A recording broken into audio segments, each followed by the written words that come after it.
ঘটনা শুরু হয় একটা পুরনো লতাপাতায় ঘেরা ঘরের ভেতর থেকে। একজন বৃদ্ধা মহিলা হাত জোর করে চোখ বন্ধ অবস্থায় বিড়বিড় করে কিছু পড়ে যাচ্ছেন এক মনে। তার সামনে একটা বিশালাকৃতির সাপের মূর্তি, আর আশেপাশে বিভিন্ন পশু পাখির মাথার কঙ্কাল রাখা। ঘরের চার কোণে চারটা মোমবাতি জ্বালানো, তার সামনে একটা পাত্রে কিছু তাজা রক্ত রাখা। স্পষ্টে বোঝা যাচ্ছে এখানে শয়তানের উপাসনা করা হচ্ছে। বৃদ্ধা মহিলা এবার পরিষ্কার ভাষায় বলতে লাগলো, হে প্রভু, আপনি যেভাবে বলেছিলেন আমি সেভাবেই করেছি সব। আগামীকাল আপনার চাওয়ার শেষ উপকরণ একটা 7 বছরের বাচ্চা বলি দেব আপনার উদ্দেশ্যে। আশা করি আপনি খুশি হবেন এই বলিতে। ঠিক তখনই ঘরের দরজা ধপাস করে খুলে গেল। বৃদ্ধা মহিলা চমকে গিয়ে চোখ খুলে ভীত সন্ত্রস্ত হয়ে দরজার দিকে তাকালো। সে দেখতে পেল একটা ছেলে আরেকটা মেয়ে দাঁড়িয়ে আছে দরজায়। ছেলেটার হাতে একটা অদ্ভুত লাঠি। পুরো লাঠিতে আরবি ভাষায় অনেক কিছু লেখা খোদাই করে। এদেরকে সে আগে কখনো দেখেনি, কিন্তু সে বুঝতে পারলো এরা সাধারণ কেউ নয়। বৃদ্ধা ধমকেশ্বরে জিজ্ঞাসা করলো, এ কারা তোমরা? এখানে কেন এসেছ? চলে যাও এখান থেকে এখনই।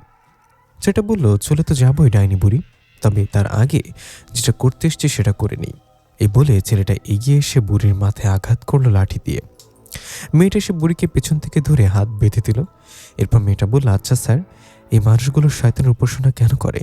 তারা কি জানে না এটা তাদের ধ্বংস ডেকে আনবে এক সময়? ছেলেটা বলল, মানুষ অর্থ সম্পদ আর ক্ষমতা চায়, আর শয়তান তাদেরকে এই জিনিসগুলোর প্রতিশ্রুতি দিয়ে পথভ্রষ্ট করে ফেলে। মানুষ মনে করে এই অর্থ সম্পদ আর ক্ষমতা তাদেরকে চির অমর করে রাখবে, কিন্তু একসময় গিয়ে দেখা যায় এগুলোই তার ধ্বংস ডেকে আনে। বুড়ি হাসতে হাসতে বলল, আমি জানি তোরা কারা, আর এটাও জানি এখন আমাকে মেরে ফেলবি, কিন্তু কয়জনকে মারবি?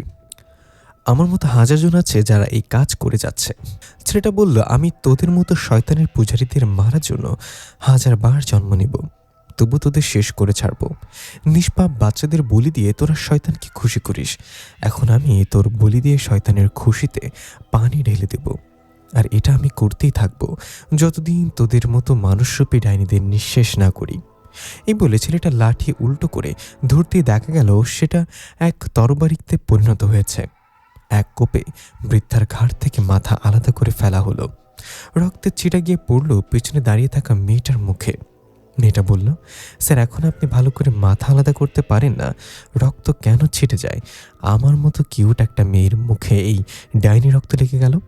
ছেলেটা বলল, এটা তোমার ভুল ধারণা। মেয়েটা বলল, মোটেও এটা আমার ভুল ধারণা না, সত্যি আপনি ভালো করে মাথা আলাদা করতে পারেন না। আমি হলে রক্ত একটুর ছিটতো না আশেপাশে। সেটা বলল, না সেটা ঠিক আছে, তুমি যে নিজেকে কিউট বললে, আমি ভুল ধারণার কথা বলছি। মেয়েটা একটু অভিমানের স্বরে বলল, স্যার, আপনিও না শুধু শুধু আমাকে অপমান করেন। দেখো, আমার মামা বলেছিল গরম আর অপমান দুটাই একই, যাতে যত গায়ে লাগবে ততই লাগবে। তাই এসব কথা বাদ দিয়ে এখন এই বুড়ির মাথাটা নাও ব্যাগে। এখন এমন আরও অনেক আছে, তাদের সবার মাথা কেটে জ্বালিয়ে দিতে হবে। মেয়েটা বৃদ্ধার মাথা তুলে ব্যাগে নিয়ে নিল। এরপর তারা দুজনেই সেখান থেকে বের হয়ে গেল। দেখা গেল ভেতর থেকে কালো এক ছায়া তাদের চলে যাওয়ার দিকে নজর রাখছে আর রাগে ঘরঘর করছে। এরপর এক ভয়ানক চিৎকার। 1 মাস পর হঠাৎ ফোনের রিংটোনে আমার কাঁচা ঘুমটা ভেঙে গেল। দেখলাম আমার ফুফাতো ভাই সাব্বির ফোন করেছে। বিরক্তি নিয়ে ঘুম ঘুম চোখে ফোন রিসিভ করলাম। বুঝতে পারলাম সাব্বির ফুপিয়ে ফুপিয়ে কান্না করছে। আমি নেশাখোরদের মতো কণ্ঠে জিজ্ঞাসা করলাম, কিরে ফোননি, তুই হাসতেছোস নাকি কাঁদতেছোস সেটা আগে বল। ও কান্নারও বাড়িতে বলল, ভাই मैं लुट गया, बर्बाद हो गया। জানোস ভাই, পৃথিবীতে মা বাবা ছাড়া আপন কেউ হয় না। আমি হাসতে হাসতে বললাম, ব্রেকআপ কখন হয়েছে সেটা বল। ও কান্না থামিয়ে বলল, কাল রাতে রে ভাই। আরে এমন কি করতাম? এই বলে আবার কান্না শুরু করলো। আমি ওরে ধমক দিয়ে বললাম, থাম ফোননি, আমার কাঁচা ঘুম ভাঙিয়ে ব্রেকআপ হওয়ার জন্য বেডি মানুষের মতো কান্না করতেছস, শরম করে না তোর? সাব বলল, শরম করবে কেন বাল, আমি কি ল্যাংটো হয়ে কান্না করছি নাকি? আর আমি ব্রেকআপ হওয়ার জন্য কান্না করছি না তো, কান্না করতেছি শেফালিকে যেই গিফটগুলো দিয়েছিলাম সেগুলো কীভাবে ফেরত আনবো সেই ভেবে। পরের বার প্রেম করার সময় আবার নতুন করে গিফট কেনার মতো বড়লোক আমি নই। প্লিজ তুই একটু গিফটগুলো ফেরত এনে দেওয়ার ব্যবস্থা কর, তুই যা খেতে চাইবি তাই খাবো। আমি বললাম, মরিশালা, তোর মতো কালপিট আমি আর একটাও দেখিনি। নিজেকে গর্ভবতী মনে হচ্ছে তোর মতো ভাই পেয়ে। এখন কান্নাকাটি না করে ঘুমা, কাল দেখা হলে প্ল্যান করব কিভাবে গিফটগুলো ফেরত আনা যায়। এই বলে ফোন রেখে দিলাম। দেখলাম ঘড়িতে তখন রাত 2টা বাজে। একটু আগেই ঘুমিয়েছিলাম কাজ শেষ করে, শালা আমার ঘুমের 12টা বাজিয়ে দিল। এবার ফোন সাইলেন্ট করে বালিশের নিচে রেখে আবার ঘুমানোর চেষ্টা করলাম। আমার নাম রামিম, স্বনামধন্য এক বুক পাবলিশার্সে চাকরি করি। মাস শেষে যা বেতন পাই তাতে মোটামুটি ভালোভাবেই চলে যাচ্ছে দিনগুলো। আপনজন বলতে সবাই আছে, কিন্তু আমি নেই তাদের মাঝে। মানে আমার কোনো এক ভুলবশত করা অপরাধের কারণে বাবা আমাকে বাসা থেকে বের করে দিয়েছে আজ 7 বছর হলো। প্রথম দিকে অনেক কষ্ট হতো, থাকার জায়গা নেই, খাওয়ার জন্য খাবার নেই। এমন দিন গিয়েছি সারাদিন শুধু পানি খেয়ে কাটিয়ে দিয়েছি। অনেক কষ্টে এই চাকরিটা ম্যানেজ হলো, তারপর আর তেমন কষ্ট হয়নি। এখন ফ্যামিলিকেও মিস করি না। যোগাযোগ বলতে শুধু মায়ের সাথে কথা হয় মাঝে মাঝে। জানি রাখি মাকে এখনও বেঁচে আছি। আর বন্ধুর মতো ফুফাতো ভাই সাব্বিরের সাথে। শুধুমাত্র সাব্বিরই জানে আমি কোথায় আছি, আর কেউ জানে না আর বর্তমান ঠিকানা।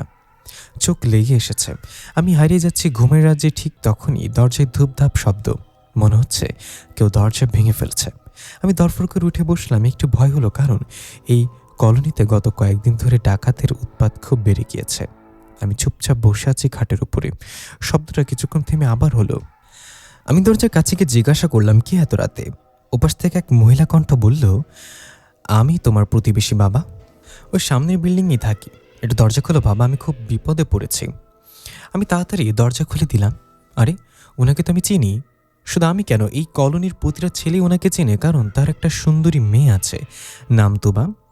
কলোনির সব ছেলেই ওই তুবার জন্য পাগল, আমিও তাদের মাঝে একজন। গত মাসে তারা এখানে এসেছে ভাড়া। শুনেছিলাম তার স্বামী তাদের খোঁজ খবর নেয় না। উনি ব্যাংকে চাকরি করে, অর্থনৈতিক অবস্থা অনেক ভালো। আমি একটু অবাক হয়ে জিজ্ঞাসা করলাম, আন্টি এত রাতে আপনি? কোনো সমস্যা হয়েছে নাকি? আন্টি হাঁপাতে হাঁপাতে বলল, বাবা আমার সাথে একটু আমাদের বাসায় আসবে। তোবা কেমন অদ্ভুত আচরণ করছে, আমি খুব ভয় পাচ্ছি। আরও কয়েকজনকে বললাম, কিন্তু এত রাতে কেউ আমাকে সাহায্য করার জন্য এগিয়ে আসেনি। প্লিজ আমাকে সাহায্য করো। আমি মনে মনে লাভ দিয়ে উঠলাম খুশিতে। এই তো সুযোগ আন্টিকে ইমপ্রেস করার। আমি বললাম, আরে আন্টি আপনি কোনো চিন্তাই করবেন না, আমি আছি তো, চলুন দেখি কি হয়েছে তোমার। আন্টি একটু সন্দেহর চোখে তাকিয়ে আমাকে জিজ্ঞাসা করলো, তুমি আমার মেয়ের নাম জানলে কিভাবে? আমি একটু অপ্রস্তুত হয়ে গেলাম এবং বললাম, সুন্দরী মেয়েদের নাম জানা আমাদের মতো বখাটেগত অধিকার আন্টি। আপনার মেয়ের নাম এই কলোনির প্রতিটা ছেলে কলিজায় লেখা আছে। আন্টি এবার হেসে দিয়ে বলল, তোমরা পারো বাবা। এই বলে আন্টি রওনা হলো তাদের বাসায়। আমিও তার পেছন পেছন যেতে লাগলাম। যেতে যেতে আমি জিজ্ঞাসা করলাম, আসলে সমস্যাটা কি হয়েছে আমাকে বলেন তো। আন্টি বলল, প্রতিদিনের মতোই তুবা পড়াশোনা শেষ করে রাতের খাবার খেয়ে নিজের রুমে গিয়ে শুয়ে পড়েছে। যাওয়ার আগে খেয়াল করলাম তুবার হাতে একটা। আমি সেটা সম্পর্কে জিজ্ঞাসা করলে বলল, ওর বান্ধবী নাকি ওকে দিয়েছে সেটা। আমি ল্যাপটপে কিছু কাজ করছিলাম, ঠিক তখনই তুবা চিৎকার করে উঠল। আমি দৌড়ে গেলাম সেদিকে। দরজার ভেতর থেকে লক থাকায় আমি ডাকতে লাগলাম তুবাকে, কিন্তু তুবার কোনো সাড়া নেই। তাই আমি ওর দরজায় জোরে জোরে ধাক্কা দিতে লাগলাম। তুবা, কি হয়েছে তোর? দরজা খোল তুবা, কথা বল, কি হলো তোর? হঠাৎ করেই তুবা রুম থেকে ফিসফিস করে কথার শব্দ ভেসে আসতে লাগলো। মনে হচ্ছে অনেক মানুষ একসাথে জড়ো হয়ে ফুরফুর করে কথা বলছে। আমি খুব ভয় পেয়ে গেলাম, আরও জোরে দরজা থাপড়াতে লাগলাম। এরপর হঠাৎ দরজা খুলে গেল। আমি তাড়াতাড়ি দরজা ধাক্কা দিয়ে তুবার রুমে ঢুকেই শকড হয়ে গেলাম।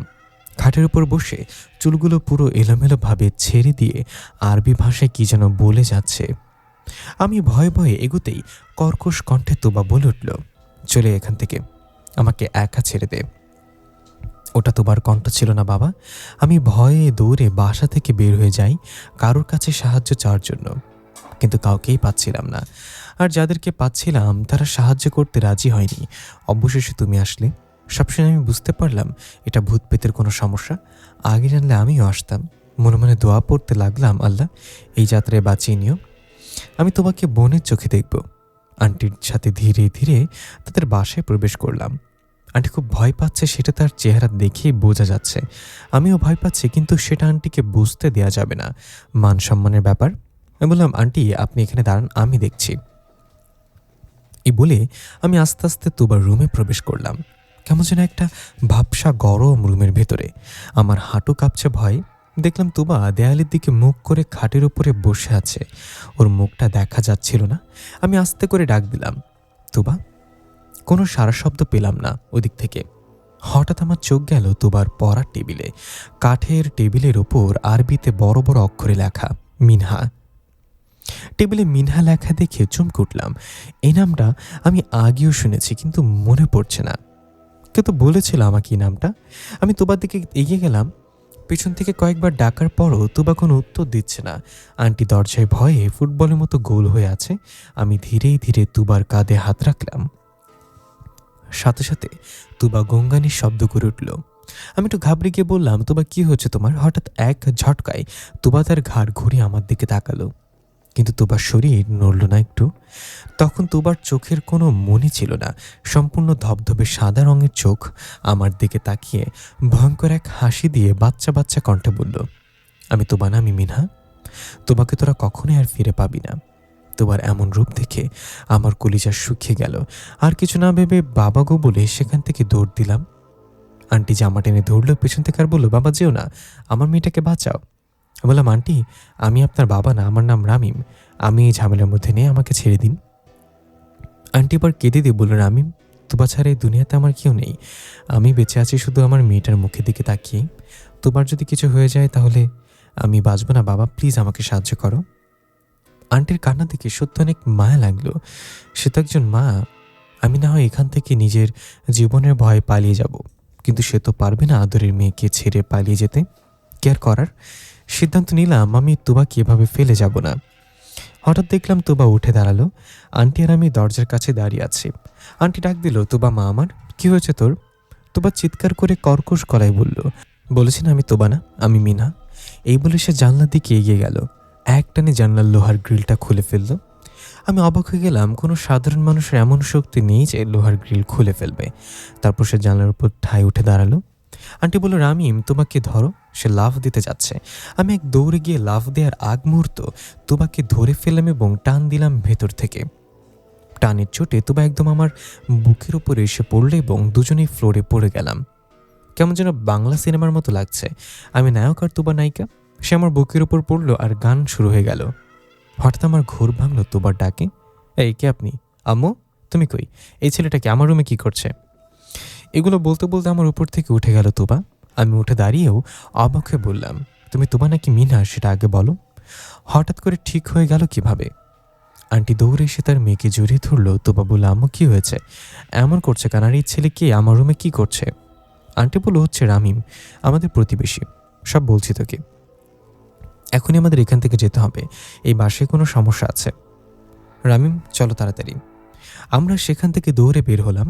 তুবা জিজ্ঞাসা করেই যাচ্ছে, কি সমস্যা এই বাসায়, কি হয়েছে বলবে আমাকে?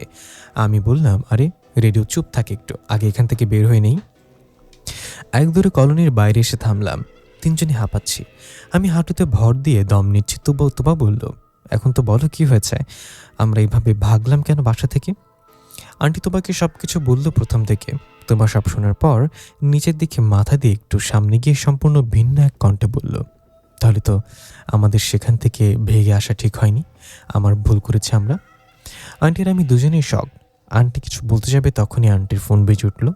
আন্টি ফোনের দিকে তাকিয়ে চোখ বড় করে আমার দিকে ফোন ঘুরিয়ে ধরল। আমি অবাক চোখে দেখলাম তুবা ফোন করেছে।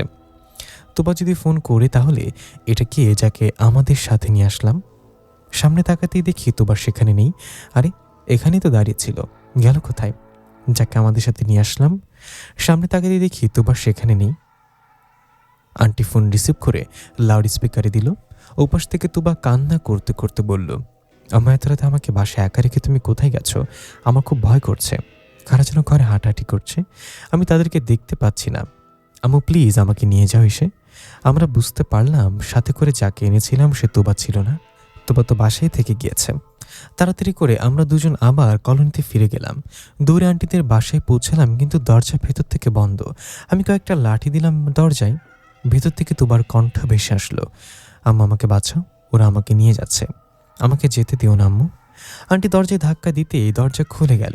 আমি ভাবলাম এত জোরে লাথি দেওয়ার পরও দরজা খুলল না, কিন্তু উনি সামান্য ধাক্কা দিতেই খুলে গেল। দরজাও মালিক চেনে। বাসায় ঢুকে দেখলাম তুবা রুমের এক কোণে জড়সড় হয়ে বসে আছে ভয়। আন্টি দৌড়ে গেল তুবার দিকে, কিন্তু আন্টি যাওয়ার আগেই কোন এক অদৃশ্য শক্তি তুবার চুলের মুঠি ধরে টেনে ওয়াশরুমের দিকে নিয়ে যেতে লাগলো। আর তুবা অট্টহাসিতে মেতে উঠল। আমি ভাবলাম ওকে টেনে নিয়ে যাচ্ছে, তাতে খুশি হওয়ার কি আছে? হাসি সুন্দর বলে এই ভয়ানক সময়ও হাসতে হবে? মেয়েরা পারেও ভাই। আন্টি তুবার পা টেনে ধরল, কিন্তু ধরে রাখতে পারছিল না। টেনে নিয়ে যাচ্ছে। আমি তাড়াতাড়ি গিয়ে তুবার হাত টেনে ধরলাম। যে তাকে টেনে নিয়ে যাচ্ছে সে প্রচণ্ড শক্তিশালী, রাখতে পারছিলাম না। টেনে নিয়ে যাচ্ছে। আমি তাড়াতাড়ি গিয়ে তুবার হাত টেনে ধরলাম। যে তাকে টেনে নিয়ে যাচ্ছে সে প্রচণ্ড শক্তিশালী, রাখতে পারছিলাম না। তো বৌদিকে হেসেই যাচ্ছে। অবশেষে অনেক চেষ্টা করে তুবাকে ছাড়িয়ে আমরা দুজন মিলে তাকে বেডরুমে এনে শুয়ে দিলাম। কিন্তু তোমাকে সামনে রাখা যাচ্ছিল না। সে আমাদের সাথে শক্তি কাটাচ্ছে আর বারবার ওই ওয়াশরুমের দিকে যেতে চাইছে। আমি আন্টিকে বললাম দড়ি নিয়ে আসতে, তোমাকে বেঁধে ফেলা ছাড়া উপায় নেই। আন্টি তাড়াতাড়ি গিয়ে ওপাশের রুম থেকে দড়ি নিয়ে আসলো। দুজন মিলে তার হাত পা খাটের সাথে বেঁধে দিলাম, তবু যেন সে পুরো খাট নাড়িয়ে ফেলছে। আন্টি বলল, রামিম কিছু একটা করো বাবা, আমার মেয়েকে বাঁচাও। আমি কি করবো এখন? কি করার আছে আমার? আমি কি তান্ত্রিক নাকি? আমার চোখ আবার গেল টেবিলে থাকা সেই মিনহা লেখার ওপর। নামটা শুনেছি, দূর মনে করতে পারছি না কেন। এরপর আমি গিয়ে তুবার মাথার কাছে বসলাম। কখনো ভাবিনি এই কলোনির ন্যাশনাল ক্রাশের কাছে এভাবে বসতে পারবো, তাও এমন এক পরিস্থিতিতে তার সময়ের সামনেই। আমি তুবার মাথায় হাত রেখে বললাম, তোমাকে তুবা বলবো নাকি মিনহা বলবো জানি না, তুমি যেও হও না কেন, কি চাও তুমি? এই মেয়েটা তোমার কি ক্ষতি করেছে? কেন ওকে এমন কষ্ট দিচ্ছ? ছেড়ে দাও ওকে। এবার তুবা শান্ত হয়ে বাচ্চাদের মতো করে বলল, তোমার নাম রামিম তাই না ভাইয়া? তুমি তো তুবাকে প্রতিদিন ফলো করো, আমার মনে হয় তুমি তাকে ভালোবাসো। আচ্ছা আমার বাঁধনগুলো খুলে দাও, আমি কথা দিচ্ছি এই মেয়েটাকে এখন দরজা বন্ধ করে তোমাকে দিয়ে দিব 1 ঘন্টার জন্য। তুমি যা চাও করতে পারো এই 1 ঘন্টায়। আমার বাঁধনটা খুলে দাও না ভাইয়া। আমি একটু বিব্রত হয়ে গেলাম। আন্টির সামনে তার মেয়েকে নিয়ে এমন কথা। আমি আমতা আমতা করে বললাম, না না ভাইয়া, এটা তো হবে না। আর আমাকে এসবের লোভ দেখে লাভ নেই, বুঝেছ? আমি অনেক লয়াল আর ভালো ছেলে। আমি তো এত ভালো যে আলমারিতে হ্যাঙ্গার ল্যাংটা দেখলে নিজের জামা খুলে তাকে পরিয়ে দিই। তাই এসব ফাঁদে আমাকে ফেলার চেষ্টা করো না ভাইয়া। এবার সে আবার ভয়ানক হয়ে উঠল আর রাগে গড়গড় করতে করতে বলল, আমি মেয়েকে নিয়ে যাবই, তোরা কেউ আমাকে থামিয়ে রাখতে পারবি না। এরপর আমার নজর পড়ল তুবার হাতে থাকা নীল রঙের আংটির দিকে। আমি আংটিকে বললাম, এটা কি সে আংটি যেটা ওর বান্ধবী দিয়ে বলেছিল? আন্টি বলল, হ্যাঁ এটাই, কিন্তু এই আংটিটা দেখে মনে হচ্ছে অনেক পুরাতন। আর এটা কোনো পুরুষের মানুষের আংটি? হ্যাঁ সেটা তো মনে হচ্ছে। তুবাকে কোনো ভালো তান্ত্রিকের কাছে নিয়ে যেতে হবে আন্টি। এভাবে আর কতক্ষণ? আমি দেখছি একজনকে ফোন দিয়ে কোনো তান্ত্রিকের খোঁজ পাই কিনা। এরপর আমি ফোনটা বের করে সাব্বিরকে ফোন দিব বলে ঠিক করলাম, দেখি ও কোনো তান্ত্রিককে জানে কিনা। কিন্তু কি মনে করে যেন আমি আংটিটা ধরে দেখতে চাইলাম। যখনই সেদিকে হাত বাড়ালাম তখনই তুবা ভয়ানক চিৎকার দিয়ে উঠল, এটা ধরবি না, ধ্বংস হয়ে যাবি, খবরদার আমার আংটিতে হাত লাগাবি না। আমি ওর কথায় কান্না দিয়ে আংটিতে স্পর্শ করার সাথে সাথেই কারেন্টের ঝটকা লাগলো আমার শরীরে। আমি ছিটকে দূরে গিয়ে পড়লাম। পুরো বিল্ডিং কেঁপে উঠল, মনে হচ্ছে যেন ভূমিকম্প হচ্ছে। আন্টি কান চেপে ধরে এক জায়গায় বসে পড়ল। কিছুক্ষণ এমন হওয়ার পর সব শান্ত হলো। তবে আবার অট্টহাসিতে মেতে উঠল আর বলতে লাগলো, বলেছিলাম না এটা ধরিস না, ছোট মানুষের কথাও মাঝে মাঝে মানতে হয় বোকার দল। ততক্ষণে প্রায় সকাল হয়ে গিয়েছে। বাইরে থেকে পাখির কিচিরমিচির শব্দ ভেসে আসছে। তুবা সম্পূর্ণ শান্ত হয়ে চোখ বন্ধ করে ফেলল, মনে হচ্ছে যেন হঠাৎ করেই ঘুমিয়ে গেল।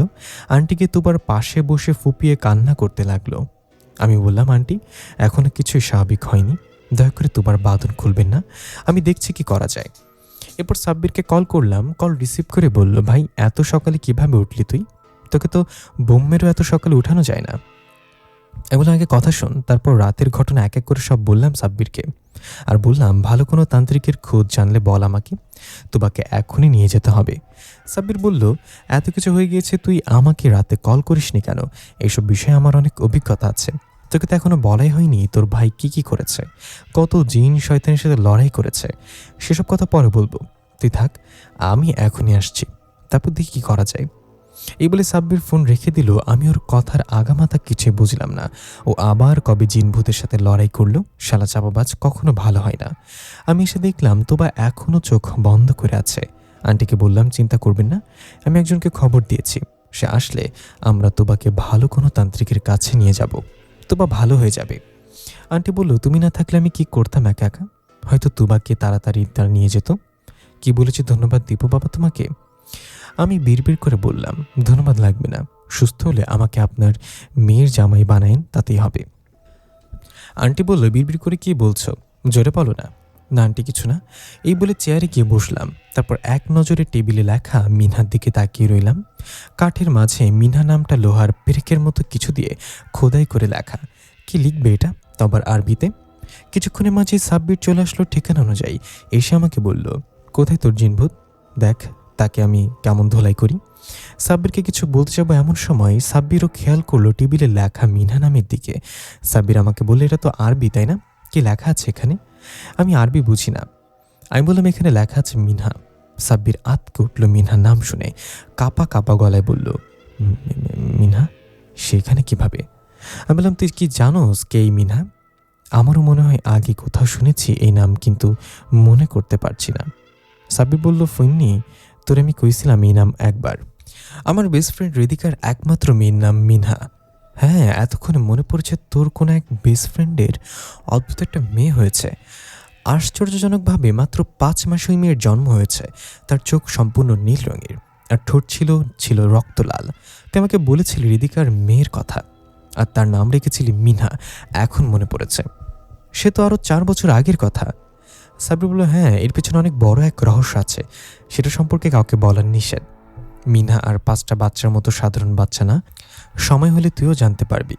কিন্তু কথা হলো, মিনহার নাম এখানে কিভাবে এলো? আর তুই যার কথা বলছিলি ফোনে, সেই তুবা কোথায়? আরে বাল, এটাই তো কনফিউশন। কখনো বলছে সে তুবা, আবার কখনো বাচ্চাদের মতো আচরণ করে বলছে সে মিনহা। ওই দেখ, খাটের সাথে বেঁধে রেখেছি, না হলে ধরে রাখা যাচ্ছিল না। হঠাৎ করেই ওর গায়ে প্রচণ্ড শক্তি চলে আসে। সারা রাত আমাদের দুজনকে দৌড়ের ওপরে রেখেছে। মহারানী এখন ঘুমিয়েছে। সাব্বির তুবার দিকে ধীরে ধীরে এগিয়ে গেল। আন্টি উঠে এসে আমার পাশে দাঁড়িয়ে আস্তে করে বলল, এই চ্যাংড়া ছেলে কে দেখে তো মনে হয় না কিছু করতে পারবে। কাকে ফোন দিয়ে আনলে? আমি বললাম, আন্টি একটু অপেক্ষা করেন, আমার ফুফাতো ভাই, একটু চাপাবাজ, তবে অনেক কাজের ছেলে। অসম্ভবকে সম্ভব করা অনন্তের কাজ, কিন্তু ও অনন্তের বাপ। সাব্বির কিছুক্ষণ চুপ করে দাঁড়িয়ে তুবার দিকে তাকিয়ে রইল। হঠাৎ তুবা চোখ খুলে সে বাচ্চা কণ্ঠে বলে উঠল, সাব্বির চাচু, তুমি কখন এলে?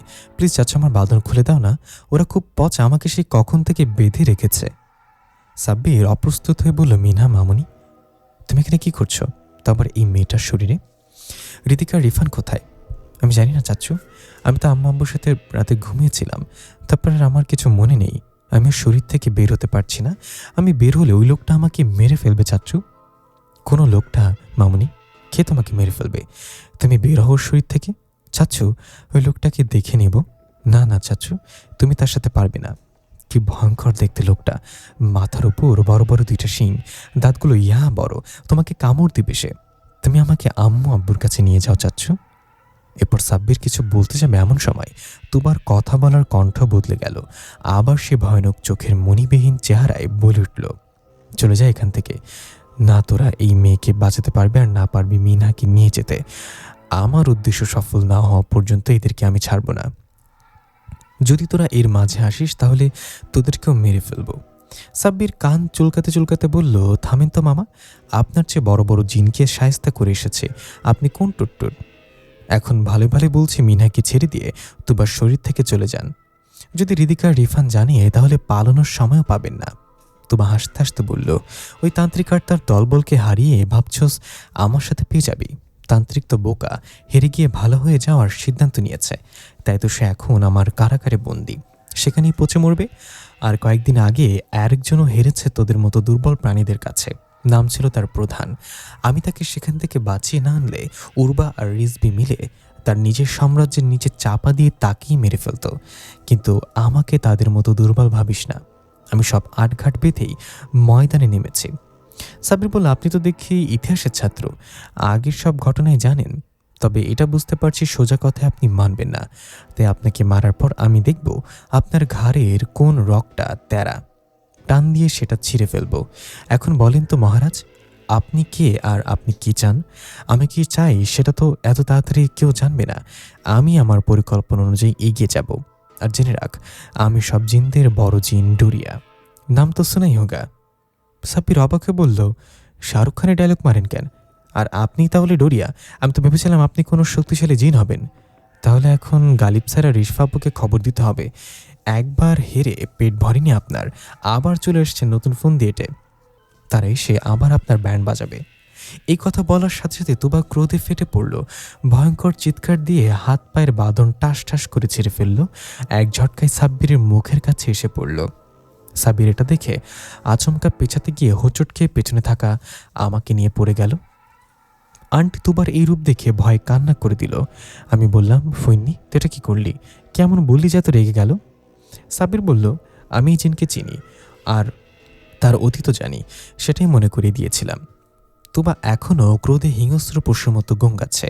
আমি উঠে বললাম, এত রাগ আর কি আছে জিন মশাই? অতীত সবারই খারাপ থাকে। আমার একটা খারাপ অতীত আছে। শীতের দিনে গার্লফ্রেন্ডের সাথে রাতে দেখা করতে গিয়ে কুত্তার দৌড়ানি খেয়ে পুকুরে নেমেছিলাম। তারপর দিন সেই কুকুরের হাত ধরে পা বেঁধে নদীতে ফেলে দিয়েছিলাম। পরে শুনলাম সেটা নাকি গার্লফ্রেন্ডের পোষা কুত্তা ছিল, আর সেই কারণে ব্রেকআপ করে দিয়েছে। এটা কোনো কথা বলেন জিন মশাই? তোদের সাথে আমি আর কি করছি ভাবতেছোস? এই বলে আমাকে এক ধাক্কা দিয়ে উড়িয়ে নিয়ে দেয়ালের সাথে বাড়ি দিল। আমি ফ্লোরে পড়ে গেলাম এবং বললাম, আমি আর কি করলেই দোষ? এতক্ষণ যে সাব্বির আপনার ঠ্যাং টানলো তাতে কিছু না? ওরে তো কিছু বললেন না? আমি এটা বলার সাথে সাথে সে বিদ্যুৎ গতিতে সাব্বিরের সামনে গিয়ে ওকে উঁচু করে খাটের ওপাশে নিয়ে ফেললো। এটা দেখে আমার মনে শান্তি লাগলো। যাক, আমি একা মায়ের খাইনি। সাব্বির রেগে গিয়ে বলল, রামিম্মা, ফইন্নি, নিজে মায়ের খাইছোস ভালো কথা, আমার নাম নিলি কেন? এখান থেকে বাঁচলে তোরে আমি খাইছি। এরপর তুবা কর্কশ গলায় বলে উঠল, অনেক হয়েছে তোদের সাথে। ঋতিকার সাথে দেখা হলে বলে দিস মিনাকে ফিরে পাওয়ার আশা যেন ছেড়ে দেয়। আমার উদ্দেশ্য সফল না হওয়া পর্যন্ত আমাকে থামানোর মতো কোনো শক্তি নেই। এই বলে সে আন্টিকে আক্রমণ করলো। দেয়ালের সাথে আন্টির মাথা বাড়ি দিয়ে তাকে বেহুশ করে ফেলল।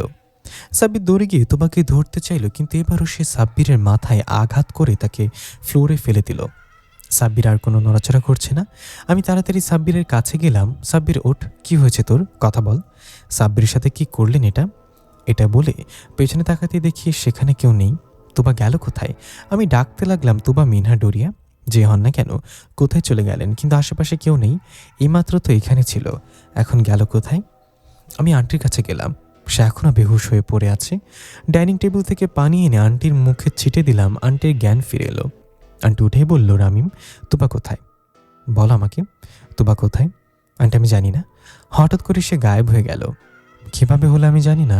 তখনই পেছন থেকে সাব্বির উঠে বলল, তুবাকে সে নিয়ে গিয়েছে, সাথে মিনহাকেও। তুই কখন উঠলি? তুই তো মরার আগে মতো পড়েছিলি। সাব্বির বলল, পড়ে না থাকলে আরও মাইর দিত। এগুলো মাইর থেকে বাঁচার টেকনিক। এখন আসল কথা হলো, তুবাকে সে কোথায় নিয়ে গিয়েছে। এখনই ঋতিকাকে খবর দিতে হবে। সাব্বির ফোন বের করে ঋতিকাকে কল করলো। কল রিসিভ করে ঋতিকা বলল, দোস্ত, একটা জরুরি কাজে এসেছি, পরে কথা বলছি। সাব্বির বলল, মিনা কোথায়? ঋতিকা কিছুক্ষণ চুপ থেকে অবাক হয়ে জিজ্ঞাসা করলো, হঠাৎ করে মিনার কথা জিজ্ঞাসা করছিস কেন? মিনা নিখোঁজ গত কয়েকদিন ধরে। সিলেট এসেছি একজনকে খুঁজতে যে মিনার খোঁজ দিতে পারবে। আমি আর ইরফান মিনার খোঁজেই পাগল হয়ে যাচ্ছি। সাব্বির বলল, মিনা একটু আগেও আমার সামনে ছিল, এখন তাকে নিয়ে গিয়েছি। আমি ধরে রাখতে পারিনি। ঋতিকা তাড়াহুড়ো করে বলল, কি বলছিস? মিনা তোর সামনে ছিল মানে? তুই এখন কোথায় আছিস? আমরা এখনই আসছি। না না, তোদের আশা লাগবে না, আমি আসছি সিলেট, তোর অপেক্ষা কর, এসে তোদেরকে সব বলছি। তোদের ভাবনার চেয়েও বড় কিছু ঘটতে যাচ্ছে। এই বলে ফোন রেখে সাব্বির বলল, আমাদের এখন সিলেট যেতে হবে। রামিম, তুই যাবি নাকি এসব থেকে নিজেকে গুটিয়ে নিবি? আমি চাইলেও এখান থেকে ফিরে যেতে পারবো না, কারণ অনেক আগেই নিজেকে জড়িয়ে নিয়েছি। তুই এত কিছু কবে করলি? আমাকে তো এইসব বিষয়ে কিছু বলিসনি কখনো। এসব কারোর সাথে শেয়ার করার জিনিস না। নিজেকে যত গোপন রাখবি তুই ততই সেফ। এখন সময় নেই, যদি চাস তাহলে আমার সাথে আসতে পারিস। আমি আন্টির কাছে গিয়ে বললাম, আপনি কোনো চিন্তা করবেন না, তোবাকে না নিয়ে ফিরবো না আমরা। আপনি এখন তোবার নানা বাড়ি চলে যান কয়েকদিনের জন্য। এখানে একা থাকা ঠিক হবে না আপনার। আন্টিও আসতে চাইল আমাদের সাথে, কিন্তু অনেক বুঝিয়েও তাকে তার বাবার বাড়ি পাঠিয়ে দিয়ে সাব্বির আর আমি রওনা হলাম সিলেটের উদ্দেশ্যে। ঋতিকা, রিফান এখন হবিগঞ্জে আছে, কোন এক খ্রিস্টান কবরস্থানের কাছাকাছি। পথে সাব্বির আমাকে সবকিছু খুলে বলল আগে কি হয়েছিল। প্রায় 3 ঘন্টায় আমরা গিয়ে হবিগঞ্জে পৌঁছালাম। সাব্বির ঋতিকাকে ফোন করলে বলে দিল কোথায় যেতে হবে। হবিগঞ্জ শহর থেকে অনেকটা ভেতরে সরু রাস্তা ধরে যাওয়ার পর অবশেষে আমরা ঋতিকার দেওয়ার ঠিকানায় পৌঁছালাম, কিন্তু সেখানে তো কেউ নেই। অনেক দূরে একটা খ্রিস্টান কবরস্থান দেখা যাচ্ছে। সাব্বির ফোন বের করে ঋতিকাকে কল করতে যাবে এমন সময় পেছন থেকে, কি রে সাব্বিরা, আসতে কোনো কষ্ট হয়নি তো? সাব্বিরের আমি পেছনে তাকালাম, দেখলাম খুব সুন্দর একটা মেয়ে আর একটা ছেলে দাঁড়িয়ে আছে। এটা নিশ্চয়ই ঋতিকা আর শেরিফান। সাবরি বলল, না না, কষ্ট হবে কেন, আমরা তো পাখা আছে, উড়ে উড়ে এসেছি। ঋতিকা বলল, ফালতু কথা বাদ দে, মিনাকে কোথায় দেখেছিস তুই? সাবির আমাকে বলল সবকিছু বিস্তারিত বলতে। আমি শুরু থেকে সবকিছু বললাম। সব শুনে রিদিকা আর রিফান খুব বেশি চিন্তিত হয়ে গেল। রিফান বলল, আমার মিনাকে নিয়ে যা ভয় পাচ্ছিলাম সেটাই হলো শেষ পর্যন্ত, কিন্তু এর পেছনে যে ডোরিয়া থাকবে সেটা বুঝতে পারিনি। গালিব স্যার আর রিশফা আপুকে খুব দরকার এখন, তাদেরকে কিভাবে খুঁজে পাবো? রিদিকা বলল, তাদের তো দরকারই, তার সাথে তান্ত্রিককে আমরা অনেকদিন ধরেই খুঁজে বেড়াচ্ছি, কিন্তু কোথাও তাকে পাচ্ছি না। খবর পেয়েছিলাম ওই কবরস্থানের প্রধান নামের এক জিনের কারাগারে বন্দি ছিল সে, কিন্তু আমরা সেখানে যখন পৌঁছেছি তখন সেটা ছিল একটা ধ্বংসস্তূপ, সেখানে কেউ ছিল না। এখন তোমরা বলছো তান্ত্রিক ডোরিয়ার কারাগারে আছে, এখন আমাদের মূল লক্ষ্য ডোরিয়া, তার কাছেই মিনা আর তান্ত্রিককে পাবো। হঠাৎই পেছন থেকে কেউ বলল, শুধু ডোরিয়াই না, এর পেছনে আরো বড় কিছু আছে। সবাই একসাথে পেছনে তাকিয়ে দেখলাম দুইটা মেয়ে আর একটা ছেলে দাঁড়িয়ে আছে। ঋতিকা বলল, তুমি তো সেই ছেলেটা যাকে আমরা বাঁচিয়েছিলাম? সেটা বলল, হ্যাঁ আপু, আমি রিজবি, এটা আমার বোন হুমায়রা, আর ও হলো উর্বা। তুমি কি সেই উর্বা যে আল হিলানে যোগ দিয়ে প্রধানের সাথে মিলে বিভিন্ন অপকর্ম চালিয়ে গিয়েছ? আত্মা থেকে জিন হওয়ার সাধারণ জিন থেকে তোমার শক্তি এবং ক্ষমতা বেশি ছিল, তাই তোমার দ্বারা মানুষের ক্ষতি তো হয়েছিল, বরং ভালো জিনেরাও তোমার অত্যাচার থেকে রেহাই পায়নি। রিফানের কথা শুনে উর্বা অপরাধীর মতো মাথা নিচু করে রইল। রিজবি বলল, ভাইয়া, সে হয়তো আগে প্রধানের চক্রান্তে পড়ে ভুল করেছে, কিন্তু এখন সে সম্পূর্ণ আলাদা একজন উর্বা। সে প্রধানের বিরুদ্ধে গিয়ে আমাদের সাহায্য করেছে। ইরফান বলল, আমি সেটা মানি না, এখানেও নিশ্চয়ই ওর কোনো চক্রান্ত আছে, তাই ওকে বলো এখনই চলে যেতে। ভুলেও যেন গালিব স্যার আর রিশফা আপুর সামনে না পড়ে, তারা এদের মতো শয়তানদের মাথা থেকে আলাদা পুড়িয়ে দেয়। উর্বা এবার মাথা নিচু করে বলল, আমি রাইসা। অ্যাক্সিডেন্টে মা বাবাকে হারানোর পর প্রধান আমাকে নিয়ে গিয়ে তাদের অন্তর্ভুক্ত করেছিল উর্বা নামে। আমি জানি এখন আমাকে মেরে ফেলতে ইচ্ছে করছে আপনাদের, কিন্তু আমার নিজের কোনো ইচ্ছে শক্তি ছিল না। আমি প্রধানের বশে ছিলাম, সে আমাকে যা আদেশ করতো আমি সেটাই পালন করতাম। ভালো খারাপ যাচাই করার বুদ্ধি আমার ছিল না, কিন্তু এখন আমি আমার পরিচয় খুঁজে পেয়েছি। আমি আমার সেই মানুষটাকে খুঁজে পেয়েছি যার সাথে দেখা করতে এসে আমি আমার জীবনের লক্ষ্য হারিয়ে ফেলেছিলাম। আমি আপনাদের সাথে থেকে লড়াই করতে চাই, আর আমি যেহেতু ওদের সাথে দীর্ঘদিন ছিলাম সেহেতু আমি আপনাদের অনেকভাবে সাহায্য করতে পারি। ঋতিকা বলল, রিফান তুমি শান্ত হও, ওর আগে ভুল করেছে, কিন্তু এখন সে সম্পূর্ণ বদলে গিয়েছে, আর রিজবিকে সে ভালোবাসে। সে যদি কোনো চক্রান্ত করে তাহলে সেটা রিজবির ও ক্ষতি হবে। উর্বা বলল, ধন্যবাদ আপু, আপনাদের ব্যাপারে আমি অনেক শুনেছি। এখন আপনাদের একটা কথা জানাতে চাই, এইসবের পেছনে ডোরিয়া মাস্টার মাইন্ড হলেও ডোরিয়াকে সাপোর্ট করার মতো আরও অনেক শক্তিশালী জিন আছে। তাদের সাথে লড়াই করা মানে মৃত্যুকে দাওয়াত দেয়া। আমাদের দলটা খুব ছোট, দল আরও বড় করতে হবে। এতক্ষণ পর সাব্বির বলল, ডোরিয়া বলেছিল সে তার পরিকল্পনা অনুযায়ী এগিয়ে যাচ্ছে। তার পরিকল্পনা কি? সে কি জন্য মিনাকে নিয়ে গিয়েছে আপনি কি জানেন? উর্বা বলল, এটা তো আমার চেয়ে ঋতিকা আপুই ভালো জানে। মিনার মাঝে এমন কিছু আছে। রিফান উর্বাকে থামিয়ে দিয়ে বলল, এটা নিয়ে কোনো কথা বলার সময় না এখন, আমাদের এখনই ডোরিয়াকে খুঁজে বের করতে হবে। উর্বা বলল, ডোরিয়াকে খুঁজে পেতে আমাদের যেটা দরকার সেটা ওই কবরস্থানের ধ্বংসস্তূপের নিচে পড়ে আছে একটা পুরনো বই। সেই বইতে ডোরিয়া সকল ঠিকানার কথা উল্লেখ আছে, যেখানে সে থাকতে পারে। ঋতিকা বলল, তাহলে আমরা সে বইটা খুঁজে বের করবো ওই ধ্বংসস্তূপ থেকে। আমরা এখানে 7 জন আছি, সবাই মিলে খুঁজলে সেটা পেয়ে যাব। এই বলে সবাই কবরস্থানের দিকে এগিয়ে যেতে লাগলো। উর্বা বলল, ঋতিকা আপু আর রিফান ভাইকে তো চিনি, সাবির আর রামিমকে দেখি, কিন্তু এই দুজন কারা? এদের দেখে তো খুব দুর্বল মনে হচ্ছে, এরা কি পারবে লড়াই করতে? সাবির বলল, ধুর বাল, এত বীরত্বের সাথে লড়াই করার পরও আমাকে কেউ চেনে না। তান্ত্রিক তো আমার ভয়েই পালিয়ে গিয়েছিল। আমি তান্ত্রিককে ধরিয়ে ঘড়ির মতো ঘুরিয়েছি। সে আমার পা ধরে মাফ চাওয়ার জন্য হাত বাড়িয়েছিল, পরে দেখে তার হাতই নেই, কারণ আমি সেটা কেটে ফেলেছি। আর এই মায়া বলতেছে আমি নাকি দুর্বল। এই জন্যই বলি, গালিব স্যারের মামা বলেছে মাইয়া মানুষ বোঝে কম, চিল্লায় বেশি। আর ও হচ্ছে আমার ফুফতো ভাই রামিম, যে মেয়ের শরীরে মিনহা প্রবেশ করেছে সেই তুবার অঘোষিত বয়ফ্রেন্ড। সবাই হেসে দিল। ঋতিকা বলল, থাক দোস্ত, মন খারাপ করিস না, সুযোগ পেলে রবীন্দ্রনাথ কাকার নোবেলটা চুরি করে এনে তোকে দিয়ে দেব তোর সাহসিকতার জন্য। এমন সিরিয়াস মুহূর্তেও সবাই হাসি মুখে সেই কবরস্থানে প্রবেশ করলো। ধ্বংসস্তূপ থেকে এখনও ধোঁয়া বেরোচ্ছে। উর্বা বলল, বইটা এখানে ইট পাথরের নিচে আছে, যে যার মতো কাজে লেগে যাও, তবে সাবধানে, এখানে অনেক মৃত মানুষের হাড়গোড় আছে, সেগুলোতে কেউ স্পর্শ করবে না। সবাই এক এক দিকে ছড়িয়ে ছিটিয়ে গেল, যে যার মতো খুঁজতে লাগলো। সত্যি সেখানে অনেক হাড়গোড় পড়েছিল। প্রধানের অনুসারীরা মৃত মানুষ এখানে এনেই খেয়ে ফেলত। সবাই খুব সতর্কতার সাথে হাড়ের সাথে স্পর্শ না করে বইটা খুঁজতে লাগলো। প্রায় অনেকক্ষণ খোঁজার পর সেটা রামিম পেয়ে গেল সিমেন্টের খণ্ডের নিচে। রামিম জোরে জোরে বলল, বই পেয়ে গিয়েছি, সবাই বাইরে চলে আসো। এটা শুনে সবাই খুব খুশি হয়ে বাইরে চলে আসলো। উর্বা বইটা দেখে বলল, এটাই সে বই, এখানে সব কিছু অন্য একটা ভাষায় লেখা আছে, যেটা ফাদার ছাড়া কেউ পড়তে পারবে না। তাই এখন আমাদের ফাদারের কাছে যেতে হবে। সাব্বির বলে উঠল, সবই ঠিক আছে, কিন্তু আমরা এখানে 7 জন এসেছিলাম, এখন আমরা 6 জন কেন? আরেকজন কোথায়? তাই তো, আরেকজন কোথায়?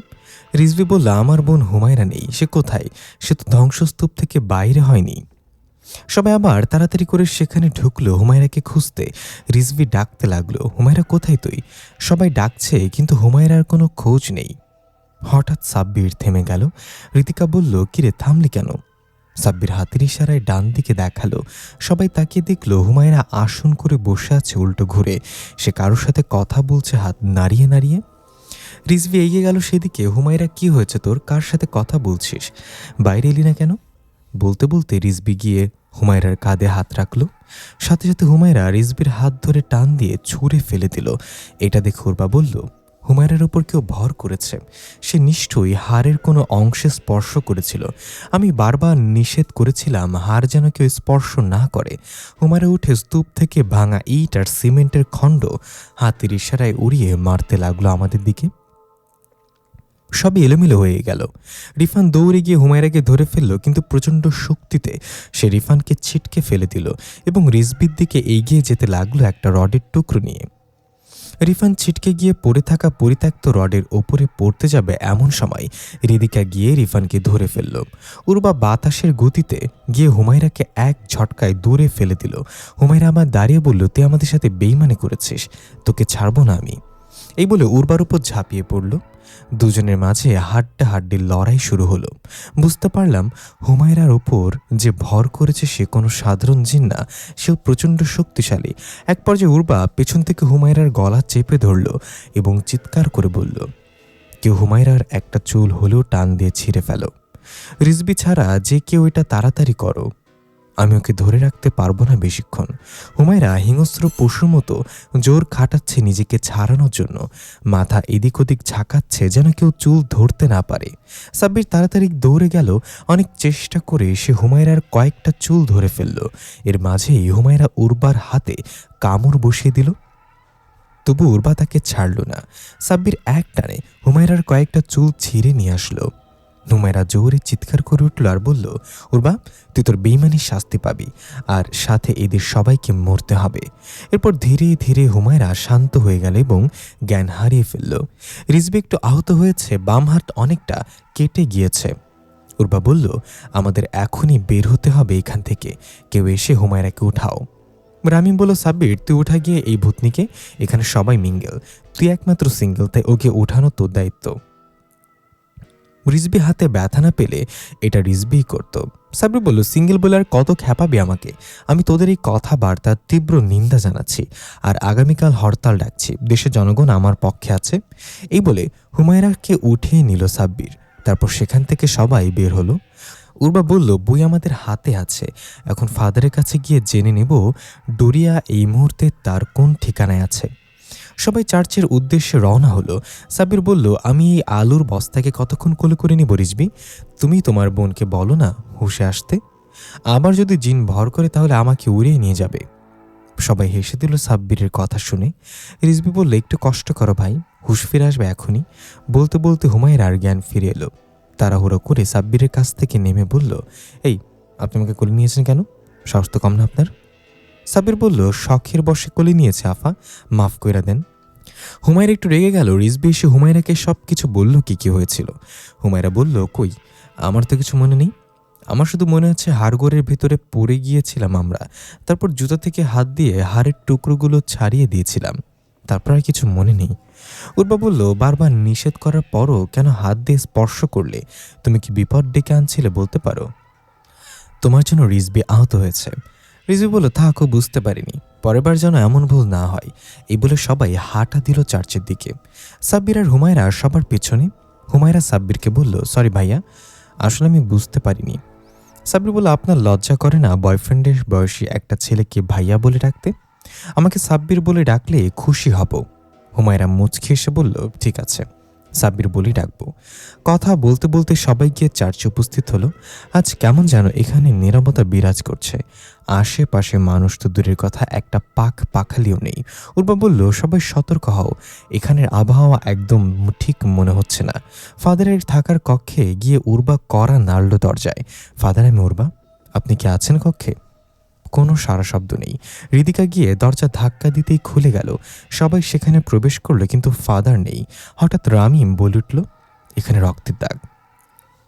সবাই তাকিয়ে দেখল রক্তের ফোঁটা পড়তে পড়তে পেছনের দরজা দিয়ে বের হয়ে গিয়েছে। রক্তের ফোঁটা অনুসরণ করে সবাই পেছনের দরজা দিয়ে বের হয়ে এগিয়ে গেল। একটু এগোতেই দেখতে পেল সামনের গাছের নিচে দুইটা মৃতদেহ। একটা তো ফাদারের, কিন্তু আরেকটা কার সেটা বোঝা যাচ্ছে না। সবাই দৌড়ে গেল সেখানে। হঠাৎ গাছের পেছন থেকে একটা ছেলে আর একটা মেয়ে বের হয়ে আসলো। ছেলেটার হাত রক্তে মাখা তরবারি, মেয়েটার মুখেও রক্তের ছিটা লেগে গেছে। তরবারিটা উল্টো করে ধরতেই সেটা একটা লাঠিতে পরিণত হয়ে গেল। রিফান অবাক হয়ে বলল, গালিব স্যার, রিশবাবু, এটা আপনারা কি করছেন? গালিব স্যারের নাম শুনে উর্বা প্রচণ্ড ভয় পেয়ে গেল এবং রিজভির পেছনে এসে লুকালো যেন তাকে দেখতে পাওয়া না যায়। ঋতিকা বলল, স্যার, এটা কেন করলেন? ফাদার তো ভালো মানুষ ছিল, আর এই মুহূর্তে ফাদারকে আমাদের দরকার ছিল। তাকে ছাড়া ডোরিয়ার ঠিকানা কেউ বলতে পারবে না। কি করলেন এটা?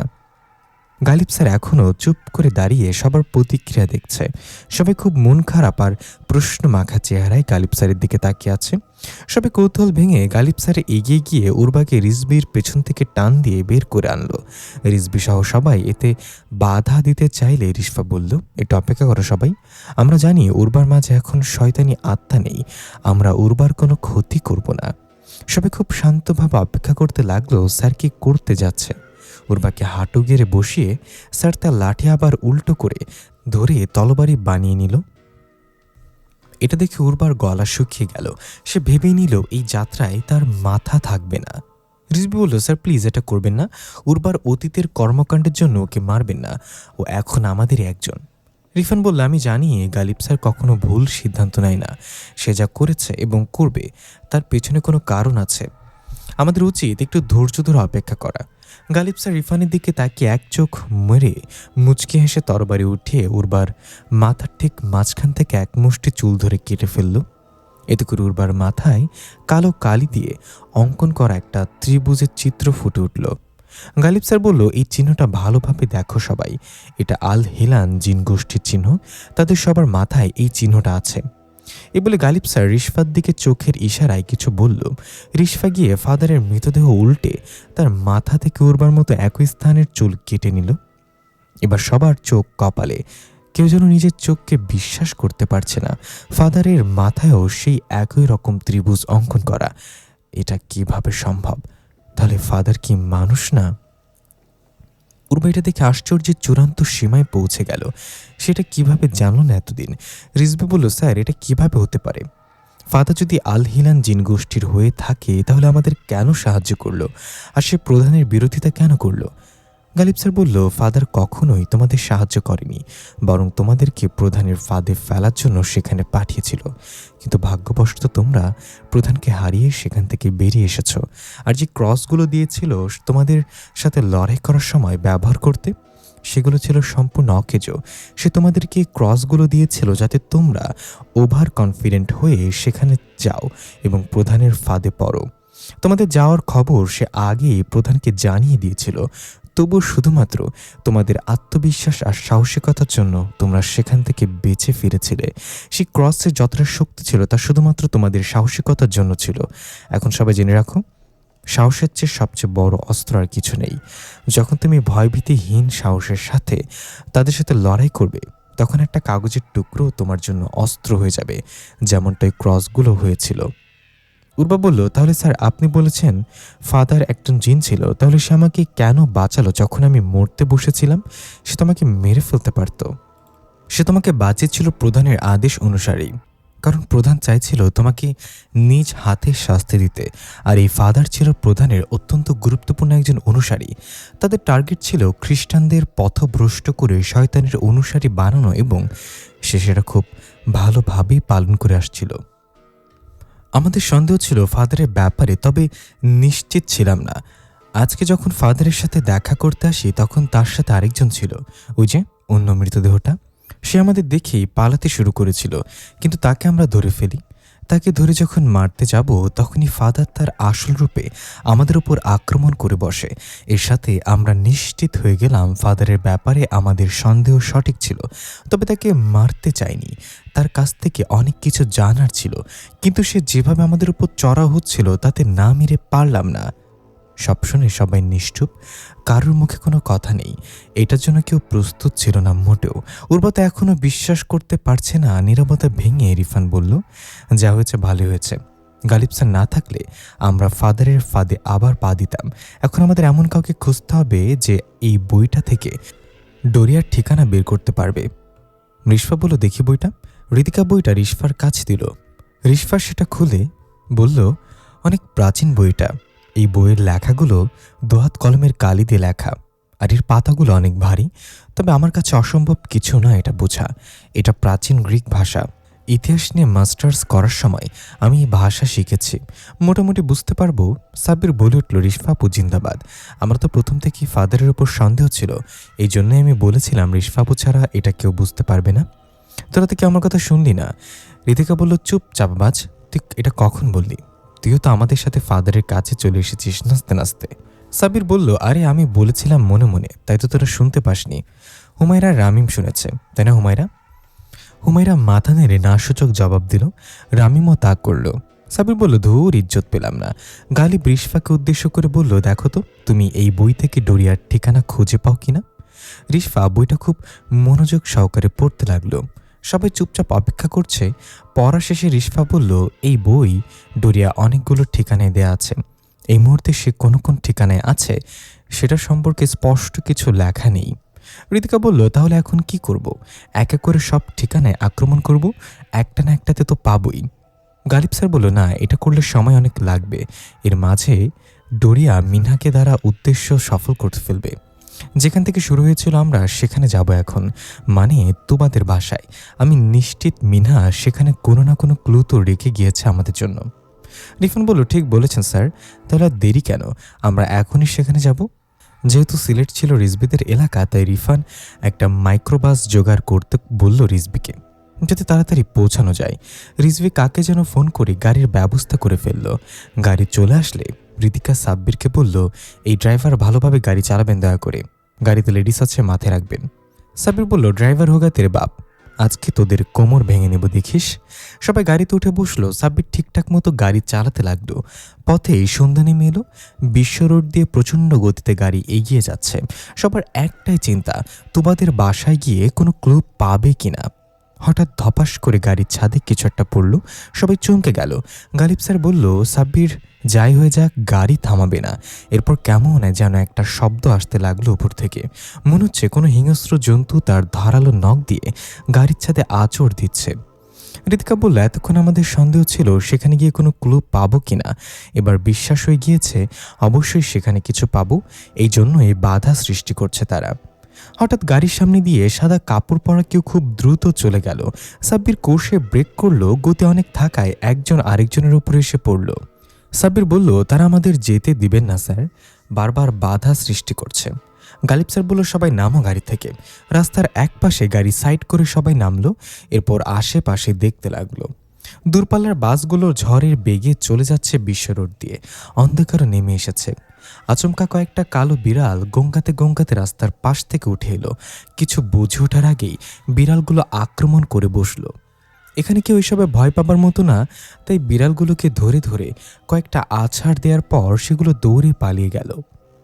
হঠাৎ সবার চোখ পড়ল রাস্তার ওপাশে একজন দানবের মতো কেউ দাঁড়িয়ে আছে। তার চেহারা দেখা যাচ্ছে না। গালিব স্যার বলল, তাকে আমি অনেক আগে একবার দেখেছিলাম। সে আমাকে ভয় দেখাতে এসেছিল, কিন্তু পাত্তা পাইনি। এবার তাকে ছাড়ব না। এই বলে স্যার তার দিকে এগিয়ে যেতে লাগলো। রামিম বলে উঠল, স্যার, আমাকে একটা সুযোগ দিন। আপনারা সবাই বড় বড় খারাপ শক্তির সাথে লড়াই করেছেন, আমারই সৌভাগ্য হয়নি। এটাকে আমার উপর ছেড়ে দিন। আমার হাত মচমচ করছে ওকে মারার জন্য। সাব্বির বলল, হ্যাঁ স্যার, ওকেও একটু ভূতের হাতে মায়ের খাওয়ার সুযোগ দেন, বেচারা দুপুরে কিছু খায়নি, মায়ের খেয়ে পেট ভরে আসুক। সাহেব বলল, ঠিক আছে যাও তাহলে, দেখি তুমি আমাদের সাথে টিকবে কিনা, এটা তোমার পরীক্ষা। রামিম তার দিকে এগিয়ে গেল এবং বলল, কি ব্যাপার গরিবের বাহুবলী, ওখানেই দাঁড়িয়ে থাকবেন নাকি বেরিয়ে আসবেন? মুখ দেখাচ্ছে না কেন? আপনার বোন কারোর সাথে পালিয়ে গিয়ে মুখে চুনকালি মেখে দিয়েছে নাকি? এটা শুনে ওই দানবটা আলোয় বেরিয়ে এলো। তার মুখটা খুব ভয়ানক ছিল, মনে হচ্ছিল যেন চেহারা দেখে মাংস খসে পড়বে। কি বিশ্রী দেখতে। রামি মনে মনে বলল, পাকনামি করতে গিয়ে ফেসে গেলাম, এটার সাথে কিভাবে লড়বো আমি? কি আর করার, সাহস করে তার উপর ঝাঁপিয়ে পড়লাম। প্রথমবার সে রাগে আমাকে এক ধাক্কা দিয়ে রাস্তার পাশে ফেলে দিল। অল্পের জন্য একটা গাড়ির সাথে অ্যাক্সিডেন্ট করলাম না। নিজেকে সামলে নিয়ে আবার দৌড়ে গেলাম তার দিকে। নিচু হয়ে তার পচা মাংসের চেহারায় ধুম করে লাগালাম এক ঘুষি। এতে সে প্রচণ্ড চিৎকার করে উঠল। সে আমার দিকে আগুনের ফুলকি ছুঁড়ে মারল। আমি সরে গিয়ে একবার তার চোখ বরাবর আঙ্গুল ঢুকিয়ে দিলাম। কালো রঙের রক্তে আমার হাত ভরে গেল। সে চিৎকার করতে করতে রাস্তা থেকে নেমে হাওয়ায় মিলিয়ে গেল। সাব্বির তাড়াতাড়ি করে পানির বোতল নিয়ে আসলো এবং আমাকে হাত ধুয়ে ফেলতে বলল। স্যার এসে আমার কাঁধে হাত রেখে বলল, তুমি পাশ মিয়া, ভালোই লড়াই করেছ। সব বাধা পেরিয়ে আবার আমরা গাড়িতে উঠে বসলাম। এরপর সোজা তুবাদের বাসায় গিয়ে পৌঁছালাম। সাব্বির এবং রামিম সবাই নিয়ে গেল তুবাদের বাসায়, কিন্তু তুবার আম্মু তো সেখানে ছিল না, তাই বাসা তালাবদ্ধ ছিল। উর্বা এসে তালার মোচড় দিয়ে টাস করে ভেঙে ফেলল এবং দরজা খুলে দিল। উর্বার সে শক্তি আছে। গালিব স্যার বলল, সবাই চুপি চুপি খোঁজ শুরু করলো। মিনা কিছু না কিছু রেখে গিয়েছে, শব্দ যেন না হয়, তাহলে আশেপাশের বাসায় থাকা মানুষ এসে আমাদের ডাকাত ভেবে গণধোলাই দিবে। স্যারের কথা মতো সবাই বাসার এক এক দিকে ছড়িয়ে পড়ল। কিছুক্ষণ পর রিদিকা সবাইকে ডেকে পাশের রুমে নিয়ে গেল। সেখানে দেয়ালে শক্ত রক্ত দিয়ে একটা তারিখ লেখা ছিল, 5/6/20। রিশফা বলল, এই তারিখ কিসের ইঙ্গিত বহন করে স্যার? এটা কি মিনহা রেখে গিয়েছে আমাদের জন্য? এই তারিখ কি হয়েছিল? রিফান বলল, এটা তো মিনহার জন্ম তারিখও না, বা আমার বা রিদিকার জন্ম তারিখও না, তাহলে এটা দ্বারা কি বুঝে গেল মিনহা? সবাই এটা নিয়ে চিন্তায় পড়ে গেল। গালিব স্যার দেয়ালের কাছে গিয়ে এক নজরে তারিখটার দিকে তাকিয়ে রইল। কিছুক্ষণ তাকিয়ে থাকে, চোখ বন্ধ করে কিছু ভাবতে লাগলো। হঠাৎ বলে উঠল, এটা যে তারিখ হবে সেটা এমন কোনো কথা না, অন্যভাবে ভাবলে এটা 3টা সংখ্যা আছে। রিশফাকে উদ্দেশ্য করে বলল, ওই পুরনো বইটাতে কত পৃষ্ঠা আছে? রিশফা বলল, 20 পৃষ্ঠা আছে। গালিব স্যার হাসিতে বলল, তার মানে 5/6/20, এটা কোনো তারিখ না, এই সংখ্যাগুলো দিয়ে ওই বইয়ের পৃষ্ঠা বোঝানো হয়েছে। রিশফা তাড়াতাড়ি বই খুলে 5 নম্বর পৃষ্ঠায় গেল। সেখানে লেখা আছে, শ্যাওলা পরা 3তলা বিশিষ্ট ইমারত। এরপর গেল 6 নম্বর পৃষ্ঠায়। সেখানে লেখা, দেয়ালে থাকা পোকামাকড়গুলো জীবিত হয়ে যাবে, তখন তারা মানুষের জন্য হুমকি হয়ে দাঁড়াবে। এরপর 20 নম্বর পৃষ্ঠায় গেল। সেখানে লেখা, পচা দুর্গন্ধযুক্ত নালার পানি থেকে অনেক মৃত মানুষ উঠে আসবে, তারা আমাদের দলে যোগ দিবে। মৃদিকা বলল, এটা কেমন ক্লু? এখানে তো কিছু স্পষ্ট করে বোঝানো হলো না। এই কথাগুলো দিয়ে ডোরিয়ার কিভাবে ঠিকানা বের করব? সবাই এটা নিয়ে হতাশ হলো এবং মন খারাপ করে বসে পড়ল। তার মানে রিদিকা যেটা বলেছে সেটাই করতে হবে। এক এক করে ডোরিয়ার সব ঠিকানায় আক্রমণ করতে হবে। গালিব স্যার হেসে বলল, তোমরা খুব তাড়াতাড়ি হতাশ হয়ে যাও, এটা ভালো লক্ষণ না। এখানে যেভাবে ঠিকানা দেওয়া হয়েছে সেটা তোমাদের জন্য কঠিন হলেও আমার আর রিশফার জন্য এটা অনেক বোঝা হয়ে গিয়েছে। আমরা চিনি এই জায়গা, তাই না রিশফা? রিশফা বলল, নিজের ঠিকানা কি কেউ ভুলতে পারে স্যার? এটা আমার মা আর বোনের ঠিকানা ছিল, যেখান থেকে সবকিছু শুরু হয়েছিল। মিনা দেয়া ক্লু অনুযায়ী ডোরিয়া এই মুহূর্তে সেখানে আছে। রিফান বলল, ডোরিয়া যদি সেখানে থাকে তাহলে নিশ্চয়ই মিনহা, তুবা এবং তান্ত্রিক সেখানে আছে। আমাদের প্রথমে তান্ত্রিককে উদ্ধার করতে হবে। তান্ত্রিকই পারবে মিনহাকে স্বাভাবিক মানুষে পরিণত করতে এবং ডোরিয়ার হাত থেকে রক্ষা করতে। সবাই রওনা হলো ডোরিয়ার উদ্দেশ্যে। এখন তারা তাদের গন্তব্য জানে, তাদের কি করতে হবে তাও জানে। ডোরিয়া এবং সকল অশুভ শক্তি শেষ করা হবে। নিচে যেতে একজন সাইজের ছোট মানুষ পথ আটকে দাঁড়ালো। দেখে মনে হচ্ছে বয়স হবে 40 বছর, কিন্তু সাইজ 5 বছরের বাচ্চাদের মতো। সে বলল, আপনারা কারা? এই কলোনিতে তো আগে কখনো দেখিনি, তারপর এত রাতে। এখনই পুলিশকে ফোন দিচ্ছি, দাঁড়ান। সাবির বলল, সাইজ হিসেবে একটু বেশি বলে ফেলেছেন না ভাই? আমার তো মনে হয় আপনি এখন পুরোপুরি জন্ম নেননি। আরও বাকি আছে। এটা বলাতে লোকটা আরও বেশি রেগে গেল। ঋতিকা বলল, তুই একটু চুপ থাকতে পারস না? খালি পটর পটর করস কেন? রামিম বলল, আরে আঙ্কেল, আমাকে চেনেননি? আমি তো এই কলোনিতে থাকি।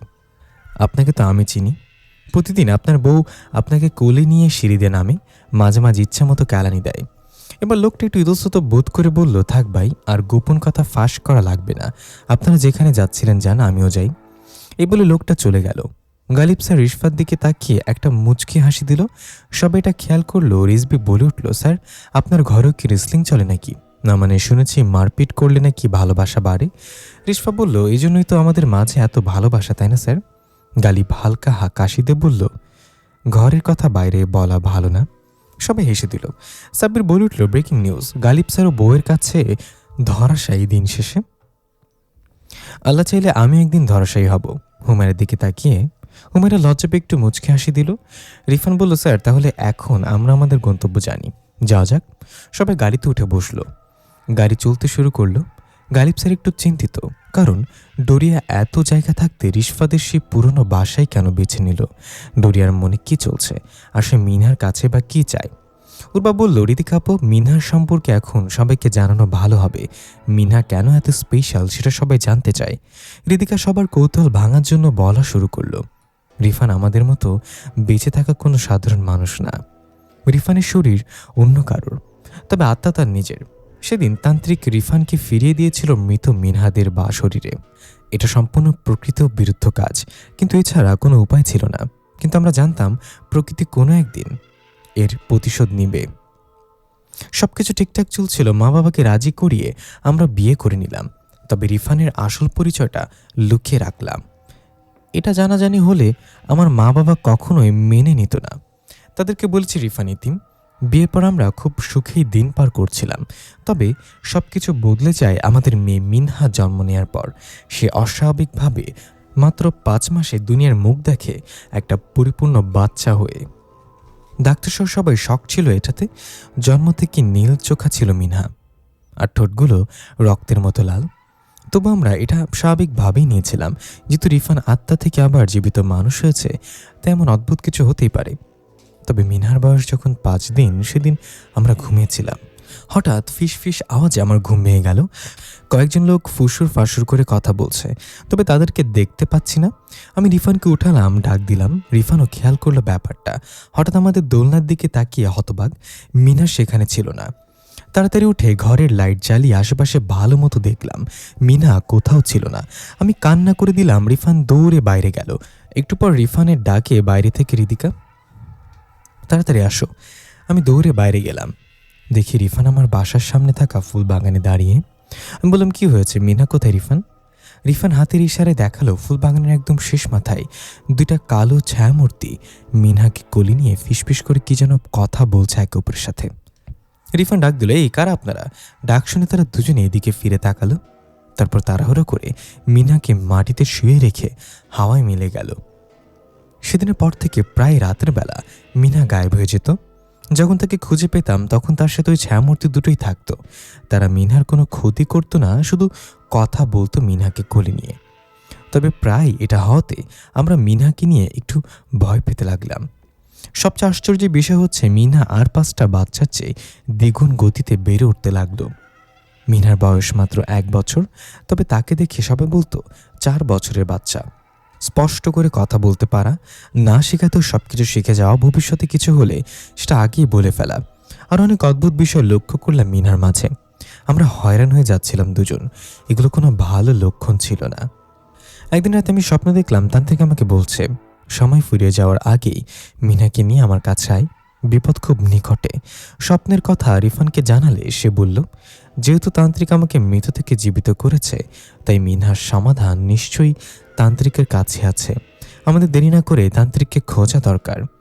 সেই থেকে আমরা তান্ত্রিকের খোঁজে, কিন্তু হঠাৎ করেই মিনহা গায়েব হয়ে যায়। আমরা ভেবেছিলাম এবারও হয়তো আগের মতোই সে ছায়ামূর্তিগুলো নিয়ে গিয়েছে, তাই তেমন চিন্তা হলো না। কিন্তু এবার আর মিনহাকে খুঁজে পেলাম না। তবে খোঁজ পেলাম তান্ত্রিক সিলেটে আছে প্রধান নামক জিনের কারাগারে। এই পর্যন্ত বলে ঋতিকা থামল। রিফান বলল, ডোরিয়ার উদ্দেশ্য অজানা এখন পর্যন্ত। আমরা জানি না ডোরিয়ার পরিকল্পনা কি মিনহাকে নিয়ে। ডোরিয়াকে খুঁজে পেলে সব প্রশ্নের উত্তর খুঁজে পাওয়া যাবে। গালিব স্যার রিফানের কাঁধে হাত দিয়ে বলল, বড় কোনো কুরবানি দেওয়ার জন্য প্রস্তুত হও, নিজের মনকে শক্ত করো, ঋতিকাকেও সামলাতে হবে, তে প্রস্তুত হয়ে নাও। স্যারের কথা এখানের কেউ বুঝতে পারল না, শুধুমাত্র উর্বা ছাড়া। উর্বা জানি স্যার কি বলতে চাইছে, কারণ উর্বা একজন জিন।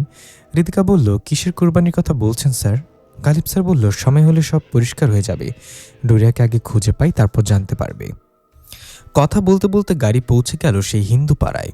গালিব স্যারের চোখ আগের সব ঘটনা ভেসে উঠতে লাগলো। এখান থেকে তার জীবনটা সম্পূর্ণ অন্য একটা জগতে মোড় নিয়েছে। সেই রিশফার চেহারাটা চোখের সামনে ভাসছে। ওকে যদি ফিরিয়ে আনা যেত কোনোভাবে, তাহলে অবশ্যই ফিরিয়ে নিয়ে আসতাম। হঠাৎ ধুম করে আওয়াজ হলো আর গাড়ি এলোমেলোভাবে গিয়ে গাছের সাথে ধাক্কা খেলো। সাব্বির বলল, শুরু হয়ে গিয়েছে ক্যাবলা বাবার কেরামতি। আমরা আমাদের গন্তব্যের খুব কাছাকাছি। সবাই গাড়ি থেকে নামলো। রাত তখন প্রায় 2:30। চারটা রক্তবর্ণ ধারণ করেছে।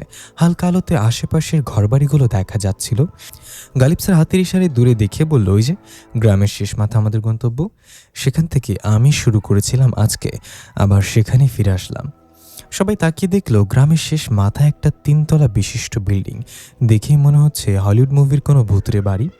সবাই সেদিকে এগিয়ে গেল। হঠাৎ পাশের মন্দিরে ঘন্টা বেজে উঠল। সবাই চমকে গেল। রিজবি ভয় পেয়ে বুকে থুতু দিল। উর্বা বলল, এসব খাচরামি কাজ কে শিখেছে তোমাকে? থুতু দিলে কি ভয় কেটে যায়? সাবির বলল, থুতু দিলে ভয় কাটে কিনা জানি না, তবে পেতনি রেগে যায়। রিজবি পেতনিকে রাগানোর জন্য হলেও প্রতিদিন নিয়ম করে 3 বেলা বুকে থুতু দিবে। হুমরা বলল, সাবধান মিস্টার সাব্বির, সে আমার ভাবি হয়, সম্মানের সাথে কথা বলেন।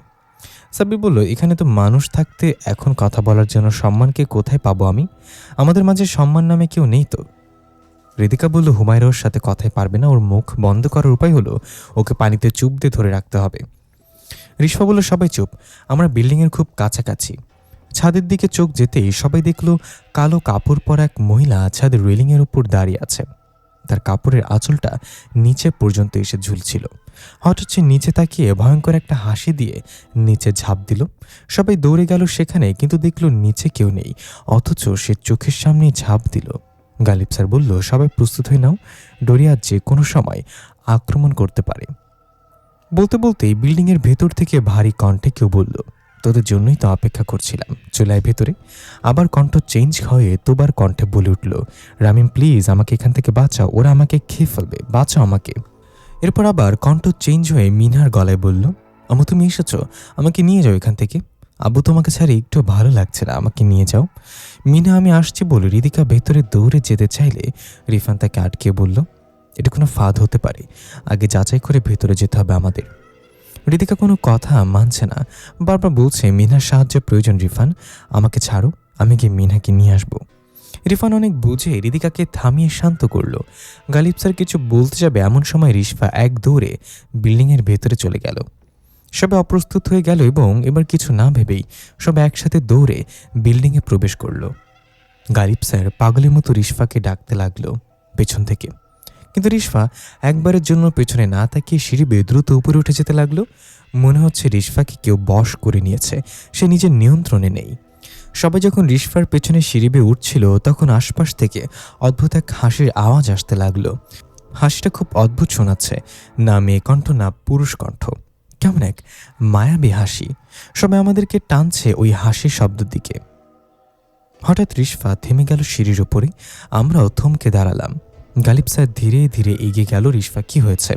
ওরবা বলল, স্যার সাবধানে, এটা রিশফা নাও হতে পারে, ডোরিয়া আমাদের জন্য পদে পদে ফাঁদ পেতে রাখবে এখানে। রিশফাপুকে দিয়ে শুরু। গালিব স্যার উর্বার কথা শুনে হালকা হাসি দিয়ে গিয়ে রিশফার কাঁধে হাত রাখতেই প্রচণ্ড এক ঝটকায় স্যার নিচে পড়ে গেল। মনে হলো যেন স্যার বৈদ্যুতিক ঝটকা খেয়েছে। স্যারের শরীর কাঁপতে লাগলো।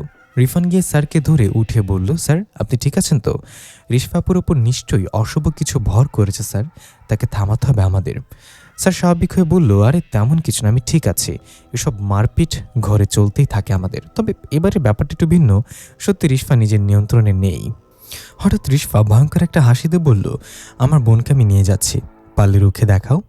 এই বলে এক দৌড়ে সে বাসায় ঢুকে গেল যেখান থেকে সবকিছু শুরু হয়েছিল, মানে তার বোন রিশফাদের বাসায়।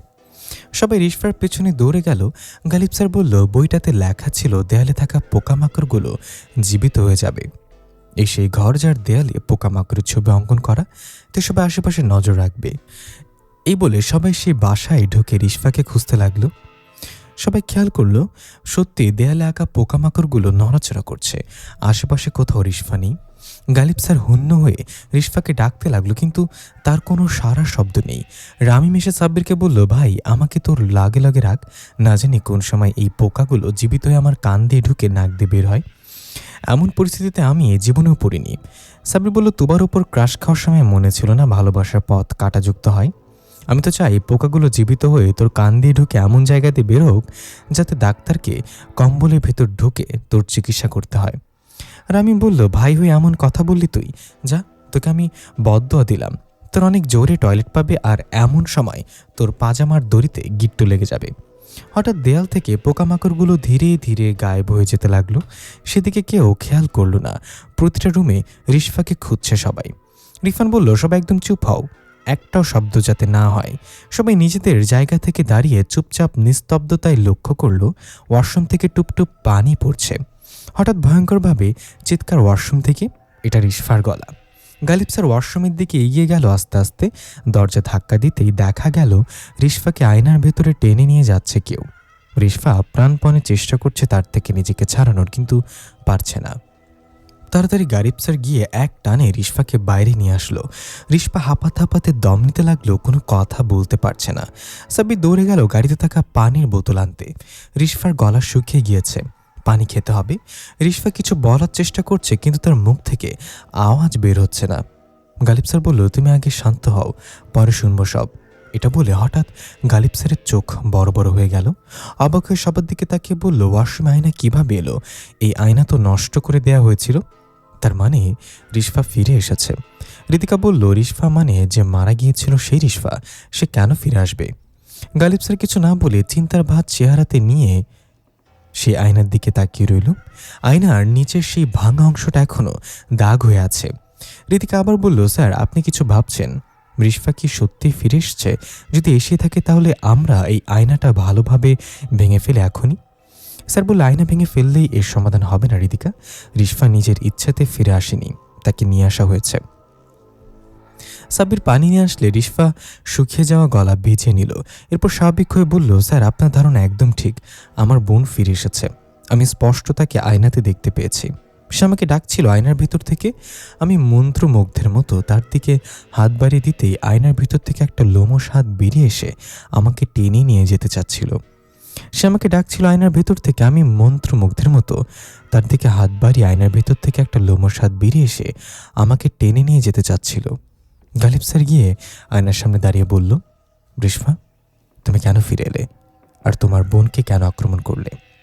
কিন্তু আয়না থেকে কারোর কোনো শব্দ এলো না। স্যার আবার ডাকলো রিশফাকে, এবারও নেই কেউ।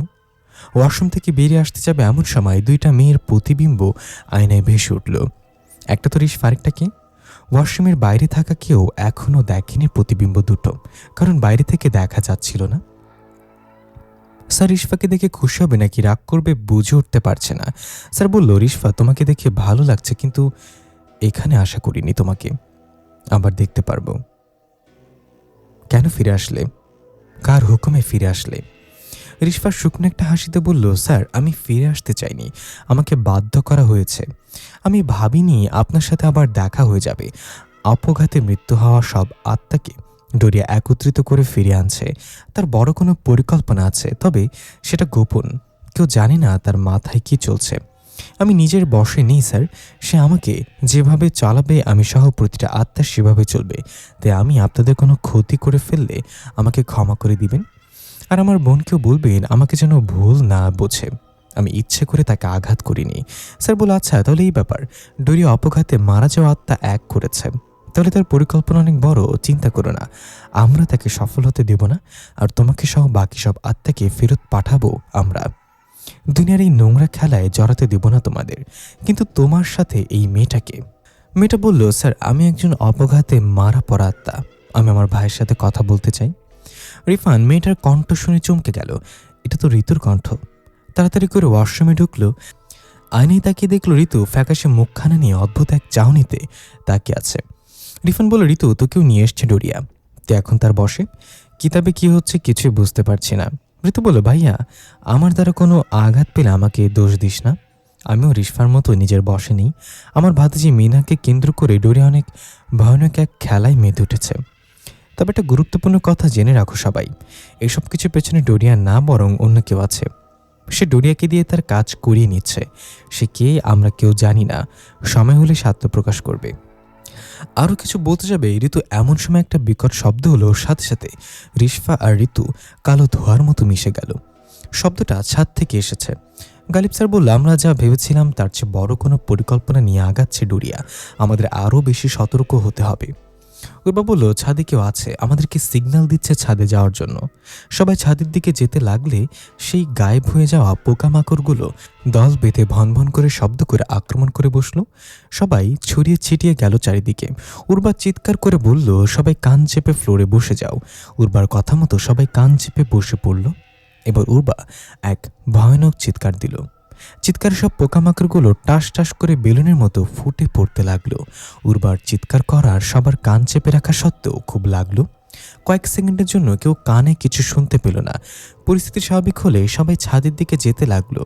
যাওয়ার সময় সাব্বির রিজবির কানের কাছে গিয়ে বলল, যদি কান বাঁচাতে চাও তাহলে ভুলেও কখনো উর্বার সাথে ঝগড়া করো না। এক চিৎকারে তোমার কানের টাওয়ার ভেঙে ফেলবে। তারপর সারা জীবন শুধু হ্যালো হ্যালো করে বেড়াতে হবে। রিজবি বলল, ঠিক বলেছে ভাই, ঝগড়ার কথা বাদ দাও। আমি তো ওর সাথে রাগ হব হাসি মুখে। উর্বা বলল, আমি কিন্তু শুনে ফেলেছি তোমরা আমাকে নিয়ে কি বলছো। সাব্বির বলল, ভাই এই মেয়ের কান তো খরগোশের মতো খাড়া, তুমি সামলাও, আমি গালিব স্যারের সাথে আছি। বলতে বলতে সবাই ছাদে পৌঁছে গেল। আশেপাশে তাকিয়ে দেখল কেউ নেই। হঠাৎ চিলেকোঠার ঘরটা থেকে লোহার ঝনঝন শব্দ ভেসে আসলো। সেদিকে এগিয়ে যেতেই এবার পেছন থেকে সে অদ্ভুত হাসির শব্দ ভেসে আসলো।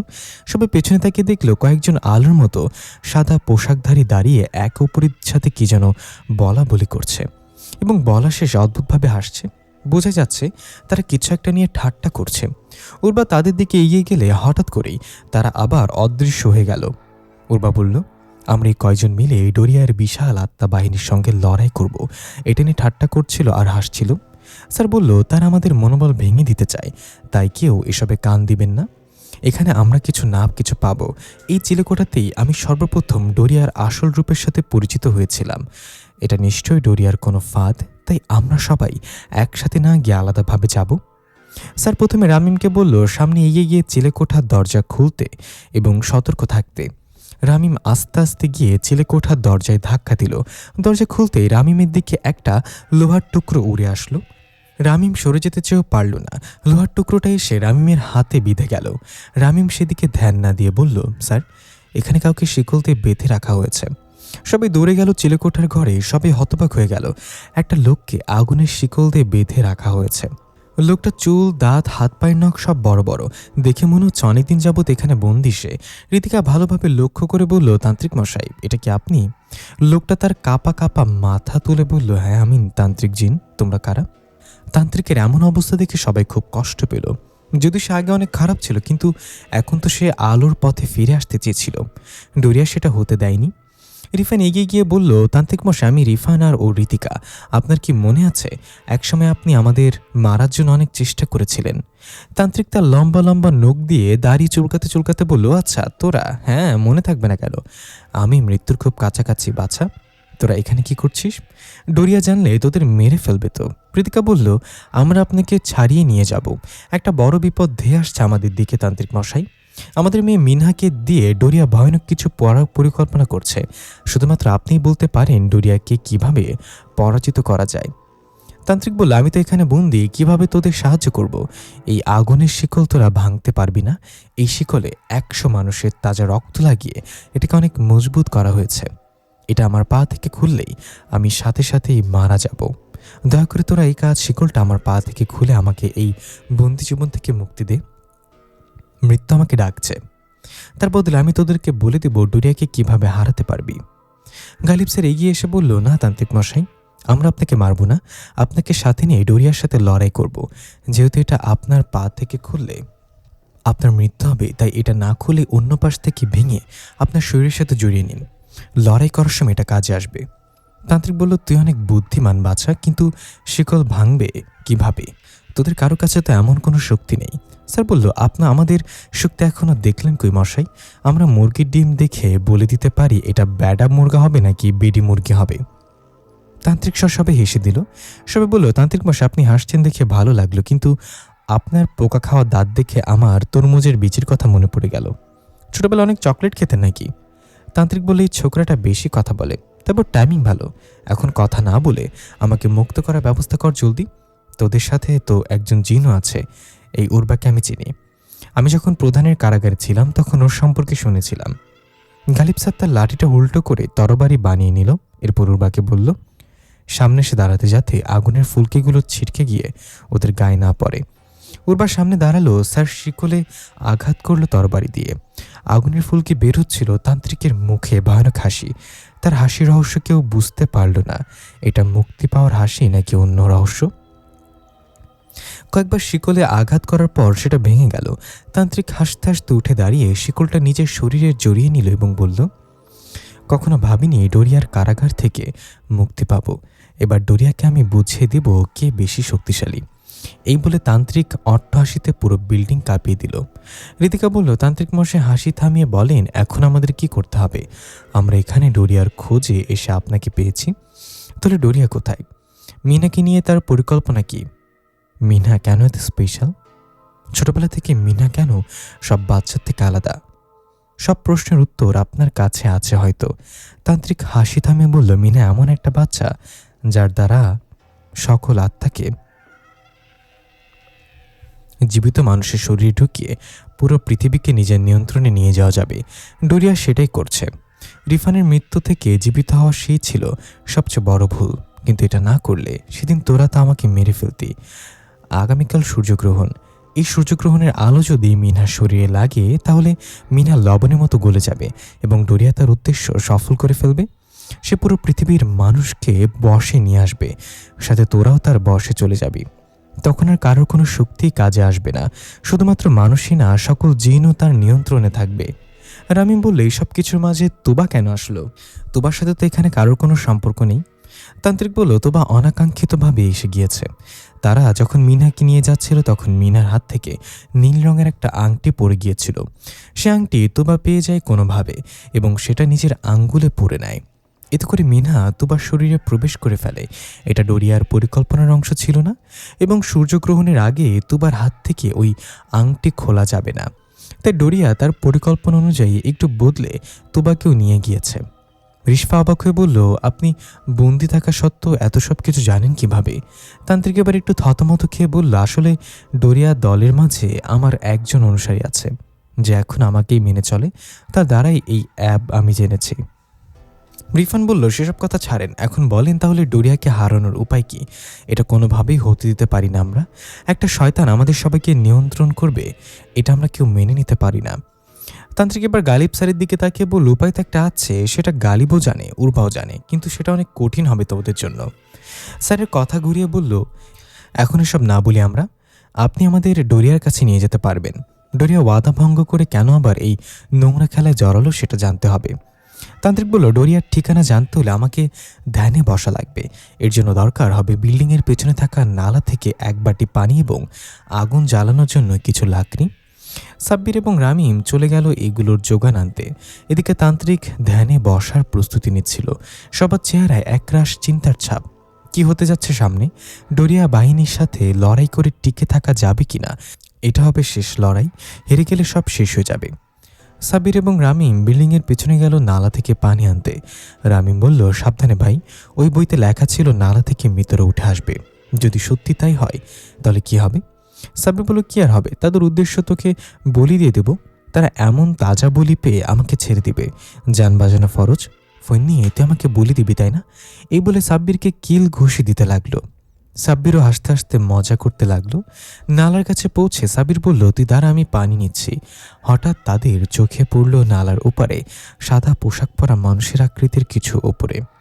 কিছু বুঝে ওঠার আগেই সেটা ধাপ করে পানিতে লাফ দিল। সাব্বিরের কাছে মনে হলো ওটা একা ছিল না, সাথে আরও কয়েকজন লাফ দিয়েছে। রামিমকে সাবধান করে সাব্বির এগিয়ে গেল নালার কাছে, গিয়ে বোতলে পানি নিচ্ছিল। বোতল প্রায় ভরে এসছে এমন সময় খপ করে সাব্বিরের হাত কেউ ধরে ফেলল। সাব্বির দেখল কালো এক লোমশ হাত পানি থেকে বের হয়ে তার কাছে হাত ধরে ফেলেছে এবং নিচের দিকে টেনে নিয়ে যাচ্ছে। সাব্বির বলল, রামিম আমাকে পেছন থেকে টান দিয়ে ধর। কিন্তু রামিম কোনো কথা বলছে না। সাব্বির পেছনে থেকে শকড, রামিম কোথায়? সেখানে রামিম নেই। জোরে ডাক দিল, রামিম কই গেলি ফইন্নি? কিন্তু রামিমের কোনো সারা শব্দ নেই। তাই সাব্বির ভাবল যা করার নিজেকেই করতে হবে।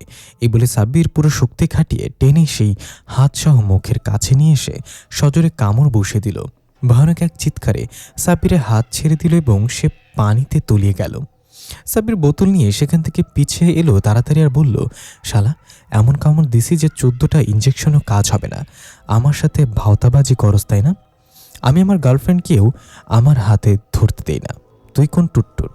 কিন্তু রামিম গেল কোথায়? এবার পেছনে তাকাতে দেখে রামিম প্যান্টের চেন লাগাতে লাগাতে আসছে। সাব্বির বলে উঠল, কিরে ফইন্নি, তুই কই গিয়েছিলি? এত জোরে ডাকলাম তুই শুনিসনি? রামিম কেমন গম্ভীর গলায় বলল, প্রকৃতির ডাকে সাড়া দিতে গিয়েছে, আমি তোর ডাক শুনতে পাইনি। তোর প্রকৃতিও তোর মতো ফইন্নি, যখন তখন ডেকে বসে। আর একটু হলে আমাকে নিয়ে যেতে পানির নিচে টেনে। রামিম বলল, নাইনি তো, এখন চল, আমাদের জন্য তারা অপেক্ষা করছে, তাদের অপেক্ষায় রাখা ঠিক হবে না। সাব্বির খেয়াল করলো রামিমের কণ্ঠ থেকে শুরু করে কথা বলার ধরন সব বদলে গিয়েছে। রামিমের ওপর কিছু ভর করলো না তো? এটা নিয়ে পরে দেখা যাবে, এখন যাওয়া যাক। যাওয়ার সময় কিছু শুকনো গাছের ডাল নিয়ে নিল আগুন ধরানোর জন্য। সাব্বির সেখানে পৌঁছে দেখল সব তৈরি। এখন শুধু সেই পানি আর লাকড়ি দিয়ে আগুন জ্বালানো বাকি। সব এক জায়গায় বসে আছে, তান্ত্রিক গোলাকার বৃত্ত করে তার মাঝে ধ্যানে বসে গেল। সব অপেক্ষা করছে একটা বড় লড়াইয়ের জন্য। ডোরিয়ার ঠিকানা পেয়ে গেল রওনা হবে। সবকিছুর মাঝে সাব্বির বারবার রামিমের দিকে দেখছিল। রামিম চুপচাপ তান্ত্রিকের দিকে এক দৃষ্টিতে তাকিয়ে আছে। এভাবে কেটে গেল কিছুক্ষণ। হঠাৎ তান্ত্রিক ধ্যান ভেঙে চোখ খুলে উঠে দাঁড়ালো। সব সাথে সবাই বসা থেকে উঠে গেল। তান্ত্রিক কি বলবে তার জন্য অপেক্ষা। তান্ত্রিক বলে উঠল, পেয়ে গেছি ডোরিয়ার ঠিকানা। সবাই হাসি মুখে ফুটল সবার মুখে। তান্ত্রিক বলল, এখন রাত 4:30 বাজে। সূর্য ওঠার আগেই আমাদের সেখানে যেতে হবে এবং ডোরিয়াকে থামাতে হবে। সূর্যগ্রহণ শুরু হয়ে গেলে তাকে আর থামানো যাবে না। এই বলে তান্ত্রিক সেখান থেকে জোরে হাঁটা দিল এবং সবাইকে বলল, ফলো মি, আমি তোদের নিয়ে যাচ্ছি সেখানে। এই লড়াই শুধু তোদের না, এটা আমাদেরও লড়াই এবং এটা আমারও। সবাই তান্ত্রিকের পেছনে এলো। তান্ত্রিক বিল্ডিং থেকে বের হয়ে সেই নালার দিকে গেল। নালার পাশ কাটিয়ে জঙ্গলের দিক দিয়ে পুরনো মন্দিরের কাছে গিয়ে গেল সবাই। তান্ত্রিক সবার উদ্দেশ্যে বলল, আমরা এখন ডোরিয়ার সীমানাস প্রবেশ করতে যাচ্ছি, কেউ পেছনে তাকাবে না। এই বলে জঙ্গলের অনেকটা ভেতরে নিয়ে গেল সবাইকে। আশেপাশটা কালো ধোঁয়ায় ছেয়ে আছে, কেমন একটা গন্ধ বেরোচ্ছে চারিদিক থেকে। পাকালিগুলো কেমন যেন আতঙ্কে ডাকতে ডাকতে পালিয়ে যাচ্ছে। পেছন থেকে মানুষের চিৎকার ভেসে আসছে। পেছনে তাকানো নিষেধ, তাই কেউ পেছনে ফিরে তাকালো না। যেতে যেতে একটা সময় দেখা গেল অনেক অনেক সাদা পোশাক পরা মানুষ সারিবদ্ধ হয়ে দাঁড়িয়ে আছে। যতদূর চোখ যায় শুধু সাদা পোশাকই চোখে পড়ছে, কিন্তু কেউ কোনো নড়াচড়া করছে না। তাহলে এরাই ডোরিয়ার ফিরে আনা আত্মা। তান্ত্রিক থমকে দাঁড়িয়ে গেল। রিফান জিজ্ঞাসা করলো, তান্ত্রিক মশাই, এটা ডোরিয়ার ঠিকানা, তাহলে ডোরিয়া কোথায়? ধোয়ার ভেতর থেকে 2 শিংওয়ালা এক দানব বেরিয়ে এসে বলল, আমাকে দিকে কাজ তোদের, আমি ডোরিয়া, সব জিনের সর্দার। গালিব স্যার বলল, অনেকদিন পর দেখা আমাদের, ভালো লাগলো আপনাকে দেখে, তবে জেনে রাখেন এটাই আমাদের শেষ দেখা হবে। ডোরিয়া হাসতে হাসতে বলল, তোরা সবাই আমার খাঁচায় এসে ধরা দিলি শেষ পর্যন্ত, এখান থেকে জীবিত হয়ে বেরোতে পারবি না, বের হইবি আমার দাস হয়ে। রিতিকা বলল, মিনা কোথায় ডোরিয়া? ওর যদি কিছু হয়ে যায় তাহলে তোকে টুকরো টুকরো করে ফেলবো। ডোরিয়া বলল, মেয়ে সাহস আছে দেখছি, তবে চিন্তা করিস না, মিনা এখনো ঠিক আছে। সকালে সূর্যগ্রহণ লাগার আগ পর্যন্ত মিনা বেঁচে থাকবে, তারপর আর গ্যারান্টি দিতে পারছি না। রিফান রাগে গড়গড় করতে করতে সবাইকে বলল, এখনই আক্রমণ করতে হবে আমাদের। এই বলে এগিয়ে গেল সবাই ডোরিয়ার দিকে। গালিব স্যার আটকাতে চেয়েও পারল না। তার আগে পেছন থেকে একটা ছটকা বাড়িতে সবাই একসাথে এলোমেলোভাবে ছিটকে গিয়ে মুখ থুবড়ে পড়ল। এটা কিভাবে হলো বোঝার জন্য সবাই তাকালে দেখতে পেল তান্ত্রিক তার শরীরে পেঁচিয়ে রাখা শিকল ধরে নিচের দিকে মাথা দিয়ে দাঁড়িয়ে আছে। তাহলে তান্ত্রিকই শিকল দিয়ে আঘাত করে আমাদের সবাইকে ফেলে দিল। হঠাৎ সেখানে থাকা সাদা পোশাকধারী সব আত্মা হাঁটু গেড়ে বসে পড়ল তান্ত্রিকের সামনে। তাকে দেখলাম ডোরিয়াও হাঁটু গেড়ে বসে হাসতে হাসতে বলল, স্বাগতম সর্দার। তান্ত্রিকের সামনে সবাই হাঁটু গেড়ে বসে তাকে সর্দার বলে সম্বোধন করল। তান্ত্রিক তার শরীরে পেঁচিয়ে থাকা শিকলটা টেনে টেনে নিয়ে গিয়ে অদৃশ্য এক সিংহাসনে বসল। আমরা রাগ হব নাকি অবাক হব বুঝতে পারছিলাম না। তার মানে কি তান্ত্রিক এই সবের মূল হোতা? তান্ত্রিক এক ভয়ঙ্কর হাসি দিয়ে বলা শুরু করলো, আমি সেদিন জানতাম শত চেষ্টা করলেও মিনহাদের থেকে ওই কেমিক্যাল আমি নিতে পারবো না। তাই আমি আমার সর্বশেষ পরিকল্পনা করলাম, মিহাদকে মেরে ফেললাম। জানতাম তোরা মিহাদকে বাঁচিয়ে দিতে বলবি, আর সেটাই হলো। আমি রিফানকে মিহাদের মাঝে প্রবেশ করিয়ে তাকে বাঁচিয়ে দিলাম। আর আমি ভালো হয়ে যাওয়া মিথ্যা নাটক সাজাই, আর গোপনে আমি ডোরিয়া সহ সকল বড় বড় জিনকে একত্রিত করি আমার অধীনে। ডোরিয়া প্রথমে রাজি ছিল না, তবে যখন দেখলো সবাই এক এক করে আমার সাথে যোগ দিচ্ছে, তখন সেও চলে আসলো। আমার নেতৃত্বে একটা বড় খেলা শুরু হলো। আমি নিজেকে বন্দি করে নিলাম। সবাই জানলো ডোরিয়া আমাকে বন্দি করে রেখে এসব কাজ চালিয়ে যাচ্ছে। তাই আমার পরিচয় সবসময় গোপনই ছিল। সব উঠে দাঁড়িয়ে নিজেদের শরীর ঝাড়তে লাগলো। তারপর রিদিকা বলল, আচ্ছা এই ব্যাপার তাহলে, কিন্তু আপনার পরিকল্পনা কী ছিল তান্ত্রিক মশাই? তান্ত্রিক বলল, আত্মা রিফানের হলেও শরীর ছিল মিহাদের। তাই তোদের বিয়ের পর কোনো বাচ্চা হলে সে কেমিক্যাল মিহাদের শরীর থেকে বাচ্চার শরীরে চলে যাবে, আর সে বাচ্চাই হলো মিনহা। মিনহাকে জন্ম দিয়েছিস তুই ঠিকই, কিন্তু মিনহা কোনো মানুষ না, সে আমাদেরই একজন। আমরা তাকে তোর গর্ভে দিয়েছি রিফানের মাধ্যমে, ওকে বড় করে তুলেছে আমরা। ছোটবেলা থেকে আমার অনুসারী ওর খেয়াল রেখে আসছে।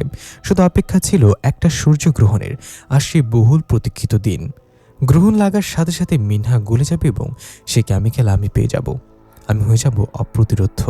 আমাকে থামানোর মতো কেউ থাকবে না। তোরা সবাই আমার বশ্যতা স্বীকার করে নিবি। রিফান বলল, কি বললেন আপনি? মিনা মানুষ না, এটা আপনি মিথ্যা বলছেন। আমাদের আর কত ধোঁকা দিবেন? আমরা আপনাকে এর জন্য মূল্য প্রদান করব। কিন্তু আপনি চাইলে তো আমাদের অজান্তে এসব করে ফেলতে পারতেন। তারা আমাদের সাথে এত নাটক করলেন কেন বন্দি সেজে? তান্ত্রিক হাসতে হাসতে বলল, আমি তো জীবিতই, কিন্তু তোদের ছাড়া আমার বিজয় কেমন যেন অসম্পূর্ণ রয়ে যেত। এর আগে প্রতিবার তোরা জিতেছিস, এবার আমি জিতবো আর তোরা তার সাক্ষী হবি না? এটা কি করে হয়? তাই তোদেরকে এখানে নিয়ে আসলাম। কেমন লাগলো আমার পরিকল্পনা? রিশফা বলল, ভালো ছিল আপনার পরিকল্পনা তান্ত্রিক মশাই। আমরা সত্যি আশা করিনি আপনি এসবের মূল। আমরা তো এসেছিলাম ডোরিয়ার জন্য। তাহলে এখন হবে স্যার? আমরা কি সত্যি এই বোকা তান্ত্রিক মশাইয়ের অধীনে চলে যাব সবাই? এই বলে রিশফা গালিব স্যারের দিকে তাকালো। স্যার তার হাতের লাঠিটা কাঁধে রেখে প্রথমে মুচকে আসলো, তারপর আস্তে আস্তে অট্টহাসিতে মেতে উঠল। স্যারের সাথে তাল মিলিয়ে সবাই হাসতে শুরু করলো। সাব্বির তো মাটিতে গড়াগড়ি খেয়ে হাসতে লাগলো।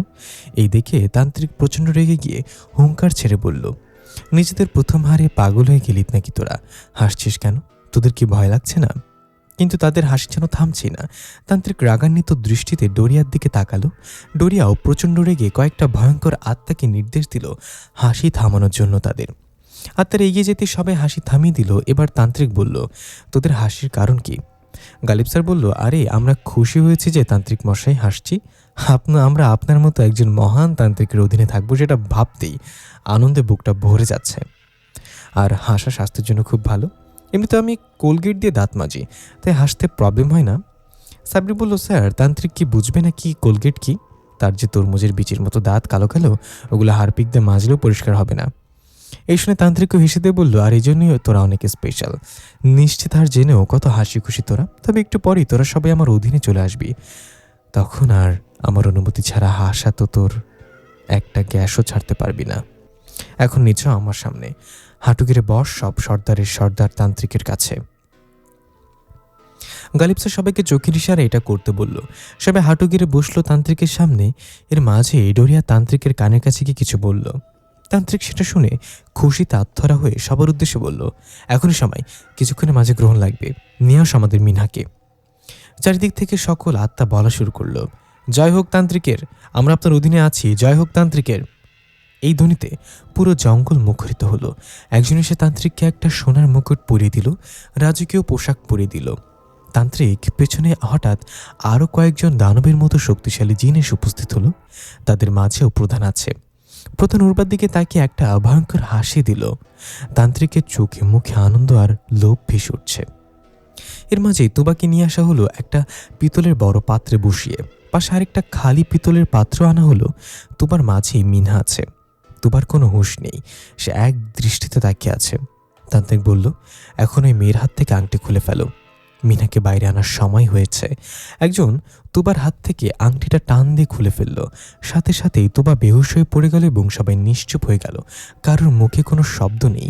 হঠাৎ তুবার শরীর থেকে সাদা ধোঁয়া বেরোতে লাগলো। ধোঁয়া বের হয়ে উড়ে গিয়ে পাশে রাখা অন্য একটা খালি পাত্রে গিয়ে ধীরে ধীরে একটা বাচ্চা মেয়ের রূপ নিল। এটাই তাহলে মিনহা। মিনা সে পাত্রে চোখ বন্ধ করে বসে আছে। ঋতিকা ডাক দিল, মিনহা। মিনা চোখ খুলে একটা ভয়ঙ্কর হাসি দিয়ে আবার চোখ বন্ধ করে নিল। ঋতিকার চোখে পানিতে টলমল করছে।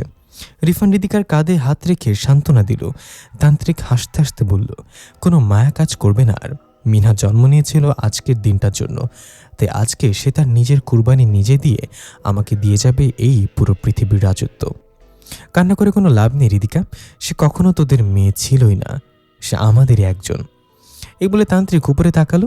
সূর্য উঁকি দিচ্ছে গাছের পাতার ফাঁকা দিয়ে। একটু পরই গ্রহণ লাগবে, তাই মিনহাকে নিয়ে বসানো হলো সূর্যের আলো পড়ার স্থানে। তান্ত্রিক সহ সকল জিন চোখ বন্ধ করে কি যেন পড়তে লাগলো।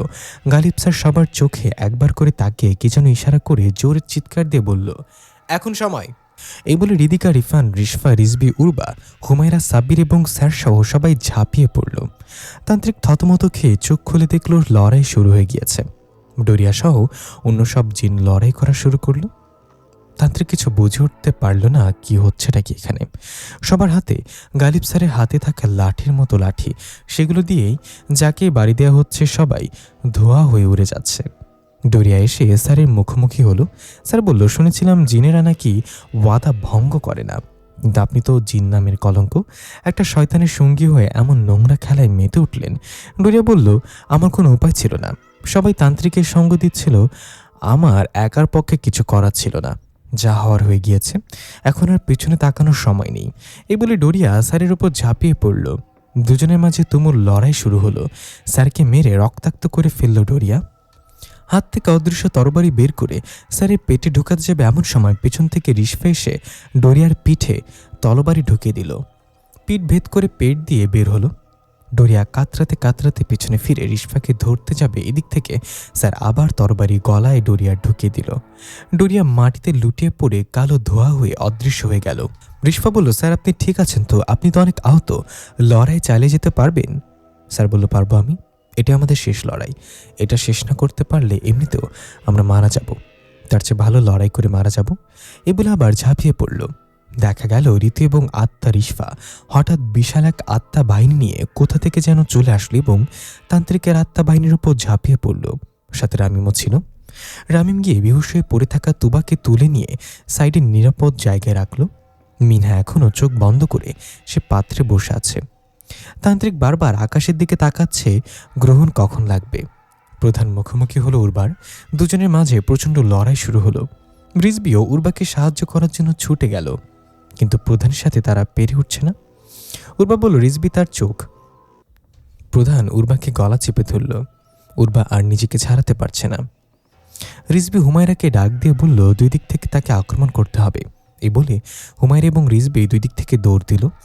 হুমায়রাত গিয়ে প্রধানের পায়ে আঘাত করল, তাতে প্রধান উর্বাকে ছেড়ে দিয়ে বসে পড়ল। রিজবি দ্রুত উর্বার দিকে তরবারি ছুঁড়ে মারল। উর্বা সেটা ধরে সোজা প্রধানের চোখে বিঁধে দিল। প্রধান চিৎকার করতে করতে কালো ধোয়া হয়ে অদৃশ্য হয়ে গেল। গালিব স্যার ডাক দিয়ে বলল, ঋতিকা, রিফান, এখনই সময় সেটা করার। মন শক্ত করে কোনো প্রকার মায়া না করে বলি দিয়ে দাও, তাড়াতাড়ি, গ্রহণ লাগার সময় হয়ে গিয়েছে। ঋতিকা, রিফান সে পাত্রের দিকে এগিয়ে গেল। তাদের মন মানছে না, কিন্তু কোনো উপায় নেই এটা ছাড়া, এটা যে করতেই হবে। পাত্রের কাছে গিয়ে মিনহার দিকে দুজন একসাথে তরবারি চালালো, কিন্তু মিনহাকে আঘাত করার আগেই তান্ত্রিক সেখানে চলে আসলো। রিফান আর রিদিকাকে ছুঁড়ে ফেলে দিল। তান্ত্রিক বলল, তোরা এটা কখনো করতে পারবি না। সূর্যগ্রহণ হয়ে গেলে যাদেরকে তোরা মেরে ফেলেছিস, আমি আবার তাদের ফিরে আনবো। রিফান আর রিদিকা বলল, এতদিন আমরা একটা শয়তানের বাচ্চাকে নিজেদের মেয়ের মতো করে লালন পালন করেছি, এবার তার শেষ করার পালা। এ বলে তান্ত্রিকের ওপর ঝাঁপিয়ে পড়ল দুজন। কিন্তু তান্ত্রিক প্রচণ্ড শক্তিশালী ছিল। সেই রিফান আর রিদিকাকে চরমভাবে পরাস্ত করছিল আর বারবার সূর্যের দিকে তাকাচ্ছিল। ওদিকে ঋতু আর আত্মা রিশফা তান্ত্রিকের আত্মা বাহিনীকে প্রায় শেষ করে ফেলেছে। এরপর সবাই এগিয়ে এলো তান্ত্রিককে মারার জন্য। গালিব স্যার, রিশফা, উর্বা, রিজবি, হুমায়রা, সাব্বির, রামিম সবাই মিলে তান্ত্রিকের উপর ঝাঁপিয়ে পড়ল। তান্ত্রিক এবার পরাস্ত হতে লাগলো।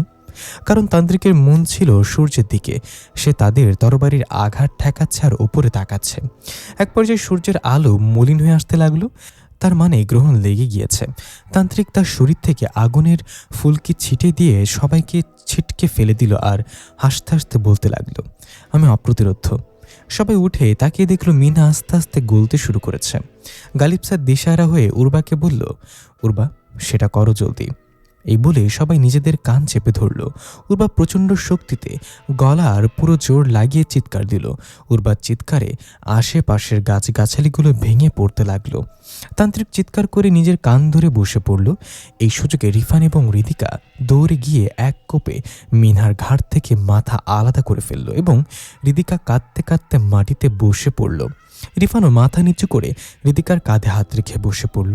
সবকিছু যেন শান্ত হয়ে গেল। বাকি আত্মাগুলো ধীরে ধীরে অদৃশ্য হয়ে গেল। ঋতু এবং আত্মা রিশফা হাসতে হাসতে হাত নাড়িয়ে বিদায় জানিয়ে চলে গেল। তান্ত্রিক অসহায়ের মতো তাকিয়ে আছে মিমহার কাটা মাথার দিকে। গালিব স্যার বলল, তান্ত্রিক মশাই, লোভ সবসময় ধ্বংস ডেকে আনে। এখন আপনার মৃত্যু দিয়ে সবকিছু শেষ হবে। সেদিন যদি ভালো হয়ে যেতেন তাহলে আজকের দিনটা দেখা লাগতো না। তান্ত্রিক মাথা উঠিয়ে শান্তভাবে বলল, কিভাবে করলি এটা তোরা? তোরা কি আগে জানতি আমার পরিকল্পনা সম্পর্কে? গালিব স্যার এগিয়ে এসে বলল, হ্যাঁ মশাই, আমরা আগেই জানতাম এসবের পেছনে আপনি আছেন। তান্ত্রিক হতাশ হয়ে বলল, এটা সম্ভব না। আমার পরিকল্পনা এত গোপন ছিল যে আমার অনুসারীরাও বুঝতে পারিনি এগুলো কার ইশারায় হচ্ছে। তোরা কিভাবে জানলি? গালিব স্যার বলল, আপনার পরিকল্পনা একদম পারফেক্ট ছিল তান্ত্রিক মশাই। আপনাকে খুঁজে পাওয়ার আগ পর্যন্ত সব ঠিকঠাক চলছিল। আমরাও জানতাম না আপনি এসবের মূল, কিন্তু সামান্য একটা ভুল করে ফেলেছেন। প্রথম ভুল, আপনি যেখানে নিজেকে বন্দি রেখেছেন সেখানে কোনো পাহারাদার ছিল না। ডোরিয়া এত শক্তিশালী একজন জিনকে বন্দি করে রাখবে আর সেখানে কোনো পাহারাদার রাখবে না। ডোরিয়া এতটাও অসতর্ক না। আমরা কোনো বিপদ ছাড়াই আপনাকে উদ্ধার করে ফেলি। এতেই আমাদের মনে প্রথম সন্দেহ জাগে। দ্বিতীয়ত, আপনি যখন ডোরিয়া সম্পর্কে আমাদের বয়ান দিচ্ছিলেন তখন আপনার মুখ এক কথা বলছে আর চোখ বলছিল আরেক কথা। মানে আপনি মিথ্যা বলছিলেন। ডোরিয়াই মূলত হুতা। আর তৃতীয় ভুলটা আপনি করেছেন আমাদের সাধারণ আর দুর্বল ভাবে নিয়ে।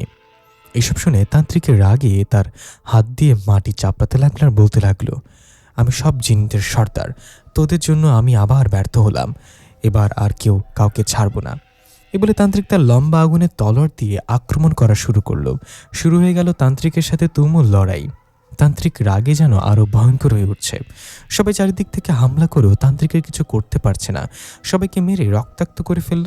উর্বা কোনোরকম প্রতিরোধ করতে পারলেও বাকি সবাই মুখ থুবড়ে পড়ে রইল। তান্ত্রিক হিংস্র জন্তুর মতো হুঙ্কার করে বলল, ভেবেছিলাম পুরো পৃথিবী আমার অনুগত্য করবে। তোরা সব দুর্বল প্রাণী শক্তিশালী হয়ে ফিরবি আমার নির্দেশে, আমার হুকুম পালন করবি, কিন্তু তোদের বোকামির কারণে আমি আবার ব্যর্থ। তাই এখন তোদেরকে মেরে আমার রাগ সংযোজন করব। এই বলে উর্বাকে গলা ধরে উঠে ফেলল। উর্বা পা দুটো ছটফট করতে লাগলো নিজেকে ছাড়ানোর জন্য। রিজবি কোনো মতো উঠে দৌড়ে এলো, কিন্তু তান্ত্রিক তাতে এক লাথিতে দূরে ফেলে দিল। রিশফা কাছাকাছি থাকায় উর্বাকে বাঁচাতে ছুটে এলো কাপা কাপা পায়। রিশফাও গুরুতরভাবে আহত হয়েছে, তবুও উর্বাকে বাঁচানোর জন্য এগিয়ে এলো। রিশফাকে আসতে দেখে তান্ত্রিক উর্বাকে ছুঁড়ে ফেলে দিয়ে আগুনের তরবারিটা রিশফার পেট বরাবর ঢুকিয়ে দিল। কিন্তু সেটা রিশফার পেটে আঘাত করার আগেই গালিব স্যার দৌড়ে এসে রিশফাকে ধাক্কা দিয়ে ফেলে দিল আর তরবারিটা সোজা স্যারের পেট দিয়ে ঢুকে পিঠ ভেদ করে বের হয়ে গেল। রিশফা ঝাপসা চোখে এটা দেখতে পেয়ে স্যার বলে চিৎকার করে উঠল। সাথে বাকি সবাই নিজেদের আঘাতের কথা ভুলে স্যার বলে দৌড়ে ছুটে এলো। ততক্ষণে তান্ত্রিক তরবারি বের করে আরও একবার পেটে ঢুকিয়ে দিল। গালিব স্যার ধীরে ধীরে মাটিতে লুটিয়ে পড়ল। রিশফা পাগলের মতো দৌড়ে আশার দিকে নিভু নিভু চোখে তাকিয়ে মুচকে আসলো। আমরা চলে গেলাম একটু আগে, যখন তান্ত্রিক বলেছিল তার ধ্যানে বসার জন্য নালার পানি আর কিছু লাকড়ি লাগবে। তখন সাব্বির আর রামিম সেটা আনতে চলে গেলে গালিব স্যার আর রিফান গেল নিচে আত্মা রিশফাদের সেই ওয়াশরুমে তান্ত্রিকের চোখ ফাঁকি দিয়ে। কারণ তারা তখন জেনে গিয়েছে তান্ত্রিক এসবের পেছনের মূল হোতা। ওয়াশরুমে গিয়ে আয়নার সামনে দাঁড়িয়ে গালিব স্যার রিশফা বলে ডাক দিল আর রিফান ঋতু বলে ডাক দিল কয়েকবার। কিছুক্ষণ বাদেই আয়নার মাঝে রিশফা এবং ঋতু চলে আসলো। গালিব স্যার বলল, আমরা জেনে গিয়েছি ডোরিয়ার পেছনে কে আছে। ওই তান্ত্রিক এইসব কিছুর পেছনে। আমরা বুঝে গেছি এটা সে এখনও জানে না। আমরা না বোঝার ভান করে থাকবো ততক্ষণ পর্যন্ত যতক্ষণ না সে মিনাকে বাইরে আনছে। রিশফা বলল, এটা অনেক ভালো একটা খবর স্যার। যেহেতু তান্ত্রিকের আসল রূপ সম্পর্কে আমরা জেনে গিয়েছি, তাই এখন আমরা তার নির্দেশ পালন না করলেও সে আমাদের কোনো ক্ষতি করতে পারবে না। তাই আমরা আরও ভালো আত্মা জোগাড় করে আপনাদের সাথে যোগ দিব লড়াই। তবে তার জন্য আমাকে একজন মানুষের শরীরে প্রবেশ করতে হবে। গালিব স্যার একটু ভেবে বলল, সাবিরা রামিম গিয়েছে বিল্ডিংয়ের পেছনে পানি আনতে। তুমি তাদের মাঝে একজনের শরীরে প্রবেশ করে নিজের কাজ করতে পারো। ঋষভ বলল, আরেকটা কথা স্যার, আমি জানি না এটা কিভাবে নিবেন, তবে আমরা সবাই মিলে তান্ত্রিকের বাহিনী ধ্বংস করতে পারলেও তান্ত্রিকের কিছু করতে পারবো না, আর তাকে না মারতে পারলে আবার সে নতুন কোনো পরিকল্পনা নিয়ে হাজির হবে। স্যার বলল, সেটা আমিও জানি। তান্ত্রিকের কিছু করার ক্ষমতা আমার কেন, কোনো জিনেরও নেই। তোমরা কোনো উপায় জানা থাকলে বলো, কোনো না কোনো উপায় তো আছেই তান্ত্রিককে শেষ করার। ঋষভ বলল, স্যার, তান্ত্রিক তার সব শক্তি হারাবে যখন তার আগুনের তরবারি দ্বারা কেউ মারা যাবে। আমি বলতে চাচ্ছি, তার সাথে লড়াই করার সময় আপনাদের মাঝে কাউকে মরতে হবে, তাহলে সে তার শক্তি হারাবে। তবে দ্বিতীয় কাউকে হত্যা করার আগে তাকে মেরে ফেলতে হবে। যদি সে দ্বিতীয় কাউকে মেরে ফেলে তাহলে সে তার শক্তি আবার ফিরে পাবে। গালিব স্যার রিফান এক উপরের দিকে তাকালো, এটা কিভাবে হবে? কে মরবে প্রথমে তান্ত্রিকের হাতে? রিফান বলল, সেটা লড়াই করার সময় দেখা যাবে কার ভাগ্য সেই মৃত্যু লেখা আছে। রিশফা বলল, তাহলে আমি এখন যাই। আমি রায়ুমের শরীরে প্রবেশ করে ভালো আত্মাদের একত্রিত করে আপনাদের সাথে লড়াইয়ে যোগ দিব। এই বলে রিশফা চলে গেল। ঋতু এখনও দাঁড়িয়ে আছে। ইরফান বলল, কিরে, তুই কিছু বলবি না, নাকি ভাইয়ের ওপর অভিমান করে আছিস? ঋতু গালিব স্যারের দিকে তাকালো। স্যার বলল, এখন বলতে পারো, কারণ এখন না বললে আর বলা হবে না। ঋতু বলল, ভাইয়া, অভিমান তো একটু করেছিলাম। ভেবেছিলাম তুই সব শেষ করে আবার আমার কাছে ফিরে আসবে আত্মজগতে, কিন্তু তুই তান্ত্রিকের ফাঁদে পড়ে নিজেকে জীবিত বানিয়ে পৃথিবীতে থেকে গেলি। কিন্তু দেখলাম তুই অনেক ভালো আছিস, তেমন অভিমানও কেটে গেল। ভাইটাকে ভালো থাকতে দেখার চেয়ে সুন্দর অনুভূতি আর কি হতে পারে? রিফান বলল, আমাকে মাফ করে দিস বোন, আমি তোকে প্রতিটা মুহূর্ত মিস করি, কিন্তু হৃদিকাকে আমি অনেক ভালোবাসি, তাই থেকে গিয়েছি পৃথিবীতে। কিন্তু আমি জানতাম না এটা তান্ত্রিকের ফাঁদ। মৃত্যু বলল, যাই হোক, সেসব কথা বাদ। এখন তোকে যা বলবো সেটা মন শক্ত করে শোন। মিনা, যাকে তোরা পেলে পুষে বড় করেছিস, সে আসলে কোনো মানুষই না। সেই তান্ত্রিকের একটা দাবার গুটি, তাকে দিয়েই সে তোর সাথে প্রতারণা করে মিনহাদের শরীরে থাকা সেই কেমিক্যাল নিয়ে যাবে। এটা তার পরিকল্পনা। রিফান যেন নিজের কানকে বিশ্বাস করতে পারছে না। কি বলছে ঋতু এসব? মিনা একটা শয়তানের বাচ্চা। হৃদিকা শুনলে নিজেকে কিভাবে সামলাবে? ঋতু আবার বলল, ভাই, আমি জানি এটা তোদের জন্য কঠিন হবে, কিন্তু এছাড়া আর কোনো উপায় নেই। গালিব সারা জানে মিনাকে সূর্যগ্রহণের আগে মেরে ফেলতে হবে, তা না হলে তান্ত্রিক সফল হয়ে যাবে। রিফান বলল, তুই কি জানোস, তুই কি বলতেছোস? মিনহা যদি শয়তানও হয়ে থাকে তবুও তাকে মারা আমাদের পক্ষে সম্ভব না। হৃদিকা পাগল হয়ে যাবে এটা শুনলে, তাকে কি সামলাবে? স্যার বলল, হৃদিকাকে তুমি বোঝাতেই হবে, এছাড়া কোনো উপায় নেই। আমি তোমাদের এই কোরবানির জন্য প্রস্তুত হতে বলেছিলাম। তুমি পুরুষ মানুষ, নিজেকে শক্ত করে হৃদিকাকেও মনোবল দিতে হবে। মিনা তোমাদের মেয়ের রূপে তান্ত্রিকের পাঠানো শয়তান, এটা হৃদিকাকে বোঝাতে হবে। ঋতু বিদায় নিয়ে চলে গেল। রিফানের মনের অবস্থা ভালো না, সে হৃদিকাকে এটা কিভাবে বলবে? স্যার বলল, এখানে আমরা যা জানতে পেরেছি সেটা সবাইকে জানাতে হবে, শুধু একটা কথা বাদে, আমাদের মাঝে কাউকে মরতে হবে এটা যেন কেউ না জানে, আমরা দুজন ছাড়া। তাহলে সবাই চাইবে নিজেকে বলি দিয়ে অন্যদের বাঁচিয়ে দিতে, এটা আমি চাই না। ভাগ্যে যা লেখা আছে তাই হবে। রিফান এটাতে সম্মতি দিল এবং সেখান থেকে চলে গেল দুজন। উপরে গিয়ে দেখলো সাব্বির আর রামিম এইমাত্রই এসেছে। রামিমকে অন্যরকম লাগছে, তার মানে রিশফা রামিমের মাঝে প্রবেশ করেছে। তারপর ধ্যান শেষ করে তান্ত্রিক যখন সবাইকে নিয়ে যাচ্ছিল তখন পথে রিফান আস্তে আস্তে ঋদিকাকে সবকিছু বলল। ঋদিকা সব শুনে মুখ চেপে কান্না করে দিল আর মাথা নাড়িয়ে বলল সেটা পারবে না করতে।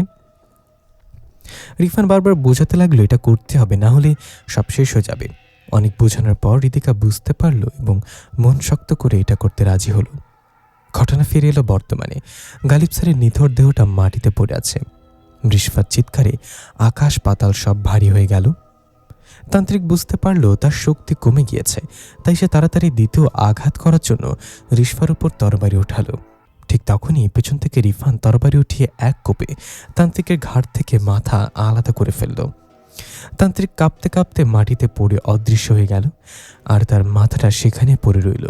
সাব্বির গিয়ে সেটাতে সাথে সাথে আগুন জ্বালিয়ে দিল। এর সাথে তান্ত্রিকের কাহিনী শেষ হয়ে গেল। রিশফা স্যারের মাথাটা তার কোলে নিয়ে বারবার বলছে, স্যার এভাবে যাবেন না, আমাকে ছেড়ে দিন। আমি জানি আপনার কিছু হয়নি, আপনি ছাড়া এই পৃথিবীতে আমার কেউ নেই। এমনিতে আমার ভাগ্যটা তেমন ভালো না, আপনাকে হারানোর দুর্ভাগ্য যেন আমার না হয়। আপনি চলে গেলে আমি পাগল হয়ে যাব স্যার, প্লিজ চোখ খুলুন একবার। স্যার একবার বলেন আপনার কিছু হয়নি স্যার। হৃদিকে এসে রিশফাকে জড়িয়ে ধরে বলল, আপু, স্যার আর আমাদের মাঝে নেই, আমরা হারিয়ে ফেলেছি তাকে। আমাদের সবাইকে বাঁচিয়ে দিয়ে শয়তানের নোংরা খেলা ধ্বংস করে স্যার নিজেকে উৎসর্গ করেছে। আমিও আমার একমাত্র মেয়েকে হারিয়েছি, নিজের হাতে তাকে মেরেছি। সবাই হাঁটু গেড়ে বসে পড়ল স্যারের মৃতদেহের সামনে। সবার চোখের পানি আর ভালোবাসায় সিক্ত হলো স্যারের মৃত্যু। রিশফা আকাশের দিকে তাকিয়ে জোরে চিৎকার দিয়ে বসে পড়ল। 2 বছর পর সবাই নিজেদের মতো করে ভালো আছে। রিফানা হৃদিকার একটা ফুটফুটে ছেলে হয়েছে। না, এবার শয়তান না, সব অভিশাপ কাটিয়ে নিজেদের সন্তানের সাথে খুব সুখে জীবনযাপন করছে তারা। রিজবি তার অস্পর্শনীয় গার্লফ্রেন্ড উর্বাকে নিয়ে বেশ ভালো আছে। তাদের মিল কখনো সম্ভব না, কিন্তু তারা চায় এভাবেই সারা জীবন কাটিয়ে দিতে। সাব্বির আর হুমায়রার বিয়ে হয়েছে রিজবির সম্মতি নিয়েই। রিজবি বিয়ের সময় সাব্বিরকে মজা করে জিজ্ঞাসা করেছিল সে যৌতুক হিসেবে কী চায়। সাব্বিরও মজা করে বলেছিল সে একটা আনোয়ার 5 হুন্ডা চায়। হুমায়রা হেসেতে বলল, ওটা আনোয়ার 5 হবে না গাধা, ওটা হবে R15। সবাই হাসি খুশি ছিল সে সময়। এদিকে রামিম তোবাকে ঠিকঠাক মতো তার মায়ের কাছে ফিরিয়ে দিয়েছে। তাদের বিয়ের কথাবার্তা চলছে। তোবার মা তো রামিমকে মেয়ের জামাই হিসেবে মেনেই বসে আছে। রিশফার সাথে 3 পিস পরে মাথায় ওড়না দিয়ে ভোর সকালে কুয়াশার মাঝে গালিব স্যারের কবরের সামনে দাঁড়িয়ে আছে এক মনে। হালকা মুচকি এসে একা কথাই বলল, ছোটবেলা থেকেই অযত্ন অবহেলায় বড় হওয়া এই রিশফাকে সব খুশি দিয়েছেন আপনি। শেষ নিঃশ্বাস পর্যন্ত আমার সাথে ছিলেন, এক মুহূর্তের জন্য চোখের আড়াল হতে দেননি। যেখানে আমার মরার কথা ছিল সেখানে আপনি নিজের বুক পেতে দিয়েছেন। একজন স্বামীর কাছে আর কি চায় একজন স্ত্রী? কত খুনসুটি, কত মিষ্টি মিষ্টি ঝগড়া, কত লড়াই একসাথে। যখন আমি অনেক রেগে যেতাম তখন আপনি মামার দোহাই দিয়ে বলতেন, পেতনিদের সাথে ঝগড়ায় জেতার চেয়ে শুয়ের ভেতরে সুতা ঢোকানো সহজ। তখন আমি আরও রেগে যেতাম। আপনি আমাকে জড়িয়ে ধরলেই আমার সব রাগ পানি হয়ে যেত। আমি কখনোই আপনাকে মুখ ফুটে একটা কথা বলিনি। আমি আপনাকে অনেক ভালোবাসি, অনেক ভালোবাসি স্যার। পরকালেও যাতে আপনাকেই আমার স্বামী হিসেবে পাই। অনেক ধন্যবাদ স্যার আমার স্বামী হওয়ার জন্য। পেছন থেকে ছোট ছোট একটা ফুটফুটে বাচ্চা এসে তোতলানো কণ্ঠে বলল, আমার চলো না যাই। রিশফা বাচ্চাটাকে কোলে নিয়ে চুমু খেয়ে বলল, স্যার আপনার রেখে যাওয়া স্মৃতি শেষ স্মৃতি, আর আমার বেঁচে থাকার একমাত্র কারণ আমাদের জুনিয়র গালিব।